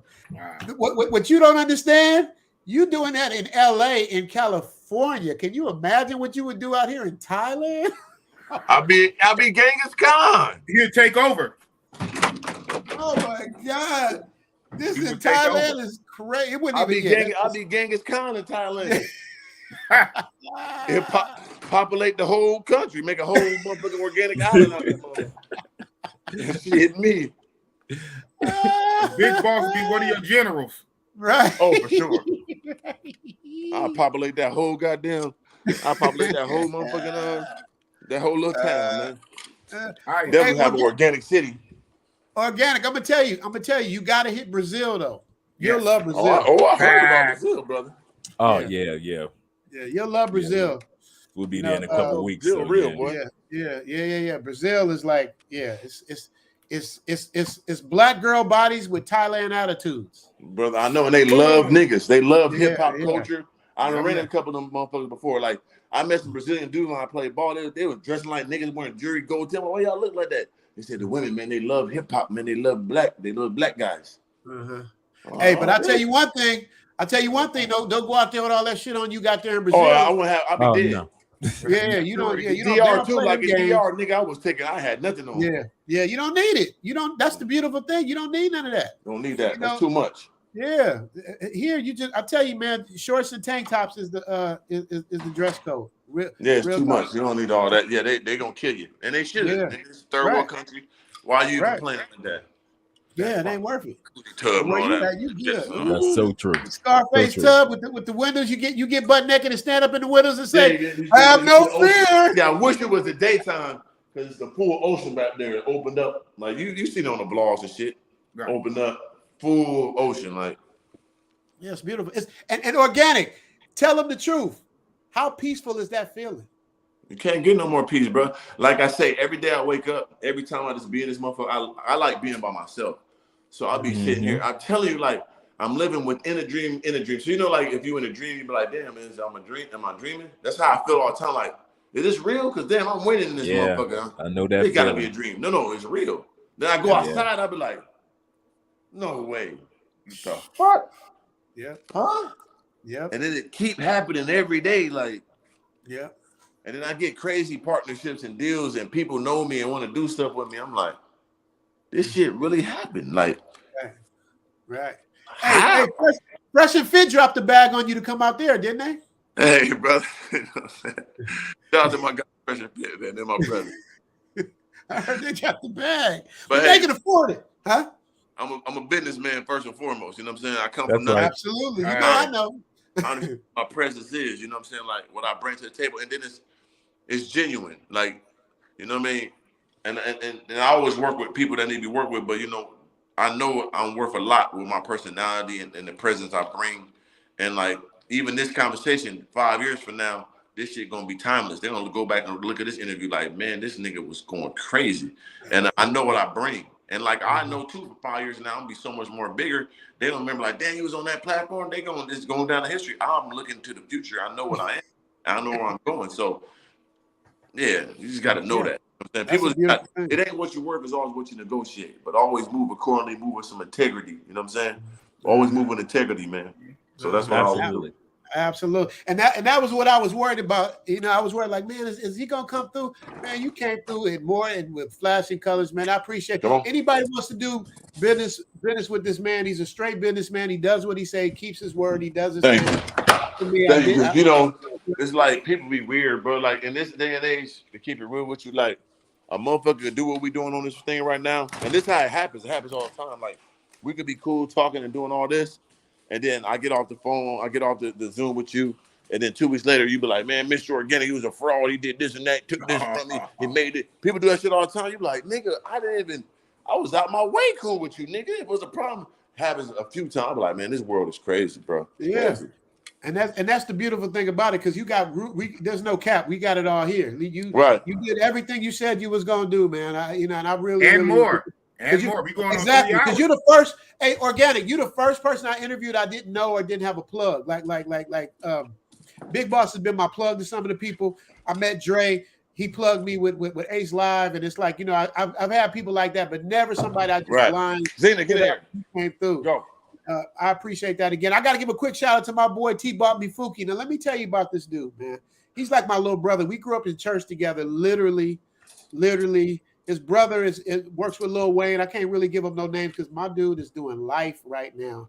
And it just amazes me how he's doing life right now and he's able to communicate right now. That's how my brother is. He's been locked up for 15 years. He called me all the time on the FaceTime. I'm like, nigga, he's one of them ones, though. He ain't, I mean, he one of them guys, but yeah. Yeah. It's amazing, though, man. Shuck, can y'all give him a shout out, please, man? That's my brother. What's his name? He a real one. He bought me Fuki. That's what he uses that name. He don't use his real. Champagne, hold your head, brother. Shout out. Yeah. I'm saying, hold your head, man. Stay strong. Everybody locked up. Stay strong, like brother. too. All the guys that's locked up and all that, they got a story to tell. Like this YouTube stuff, it's a real avenue for them. I told my brother that people love to watch them prison stories and love to hear how they became who they were or what was going on in there, what got them there, how they living now after. It's a great story. People pay attention to that. Like they really got an avenue to do something with themselves once they get out now through this YouTube shit, man. So it's like I want to go to prisons and talk to them about YouTube and branding and all that, so they know when they get out. Remember, you write that shit down. So when you get out, you got a story to tell. Like, man, I was locked up for this. Boom, this happened. They love stories. People love stories. You know what I'm saying? Yes, and they got plenty of them in there, especially in there for a long time. Well, as of now, he don't have a date. They got him. He trying to appeal, but they trying to hold him in there forever. Right. Yeah, they're gonna try to do that, man. And he has such a good spirit. When I was going through my divorce 10 years, he been down for shit. I think he been down for what is it, 20 already? I don't know what it is, but I was going through my divorce 10 years ago, man. And I was depressed, sitting in the dark, just didn't want to do shit, just messed up, losing my wife, my kids, everything. The recession was how I had a house in Arizona, losing at the foreclosure, everything was just all bad. And he called me and he was like, he's like, "What's up, Rich?" I was like, "Man, I'm just going through it." And I remember he got life. I'm like, right. I'm going through it. I'm thinking about, and he said to me, "Man, don't you remember when we was in church, man? We was kids." He goes, "Don't you remember that song? I can go to God in prayer." Ooh, there we go. And I was like, that's what snapped me out of it, because I'm like, this dude is doing life and he's cheering me up while I'm just over this punk ass divorce. Like, this dude is doing life, cheering me up. It really messed me up, man. So it just woke me up and just let me know, man, even with the shit stuff he's going through, he still keeps his head up, man. I love you, brother. Man, wish the best for you, man. Hopefully you're gonna get through this. If I get some real money, we're gonna get some real lawyers, because you know when you got the fake lawyers, you get fake love. So, hopefully we're gonna help correct that, man. But he's ain't giving up on you, bro. Just letting you know. Sensational Jim, shout out to Zoom Tribe. All right, y'all got anything else to say? Because that's it. Organic gave it all the way up, y'all. Yeah, I gave it to you guys. Shit, I just appreciate you. He made it back to the bed. It's over now. I didn't give y'all a tour. I didn't give it all. Like I said, man, I appreciate the opportunity to speak my mind and give my atonement for being here, bro. You know what I'm saying? I know my purpose, and I know I'm misunderstood in some ways, just like most of the greats are. So it's okay. My shoulder's big enough to carry the cross, and I will. But end of the day, man, I know my purpose, man. Please, people, never give up, never give a fuck, and just work hard and put it all on the line right now, so you get it all down the line. Just know your objective. You know what I'm saying? You got to know your objective. Like, if you want to win, you just can't quit. That's it. You can lose sometimes. You can mess up. You could fail, but just don't quit. That's the only time you truly, you know what I'm saying, miss your blessings, if you quit. Just don't quit, no matter how long it takes. If you truly believe something is for you, just stick to it, stay with it, keep on going, keep on growing. I learned that from Nip. That's me, Nip, and my dog Slim right there on the wall. Yeah, it's a marathon for sure, but I go with, it's different seasons. It's SRTF, man. Plant a seed today, you won't get the fruit tomorrow. You got to watch those roots grow. You got to make sure that tree is taken care of and enjoy your fruit at the same time. Pay attention who was there with you from the seed. Everybody wants the fruit, but who's here to harvest those crops? Who was to make sure the locust wasn't there? Who's irrigating them seeds? Who's got those roots growing, making sure them goddamn coyotes ain't plucking the trees and all that shit? Yeah, everybody want to grab the fruit, but nigga, was you there when the seed? Don't come around this motherfucker. It's okay. God bless you, but you can't eat this, brother. But the people that was there, we shall enjoy in abundance. Well, why? Because if they there from the seed and they watch you get to the fruit, guess what they can do? They can grow some fruit too. They can start from the seed and do their own shit. You just got to get all eat mine, motherfucker. I tricked you. I taught you how to do your own. Now get over there and make some own. I might want some of yours. You get some of mine. We can teach somebody else. We keep on growing. It's a cycle of organicness. Because once I eat the fruit, guess what? The seeds go back in the ground. We can keep going and going and going again and again and again. It never stops. The organic seeds of greatness, the organic life cycle, man. That's what it's all about, man. Keep it pure. That's what's up. There it is. There it is. And with that, I'm going to bid y'all a good night. Thank y'all for everything y'all did. Shout out to Organic, man. Y'all, man, if y'all didn't miss this episode, man, this dude is really, really from the seed. Thank you, man. I appreciate you guys, man. Keep it organic from the seed, man. Keep being y'all and just enjoy life, man.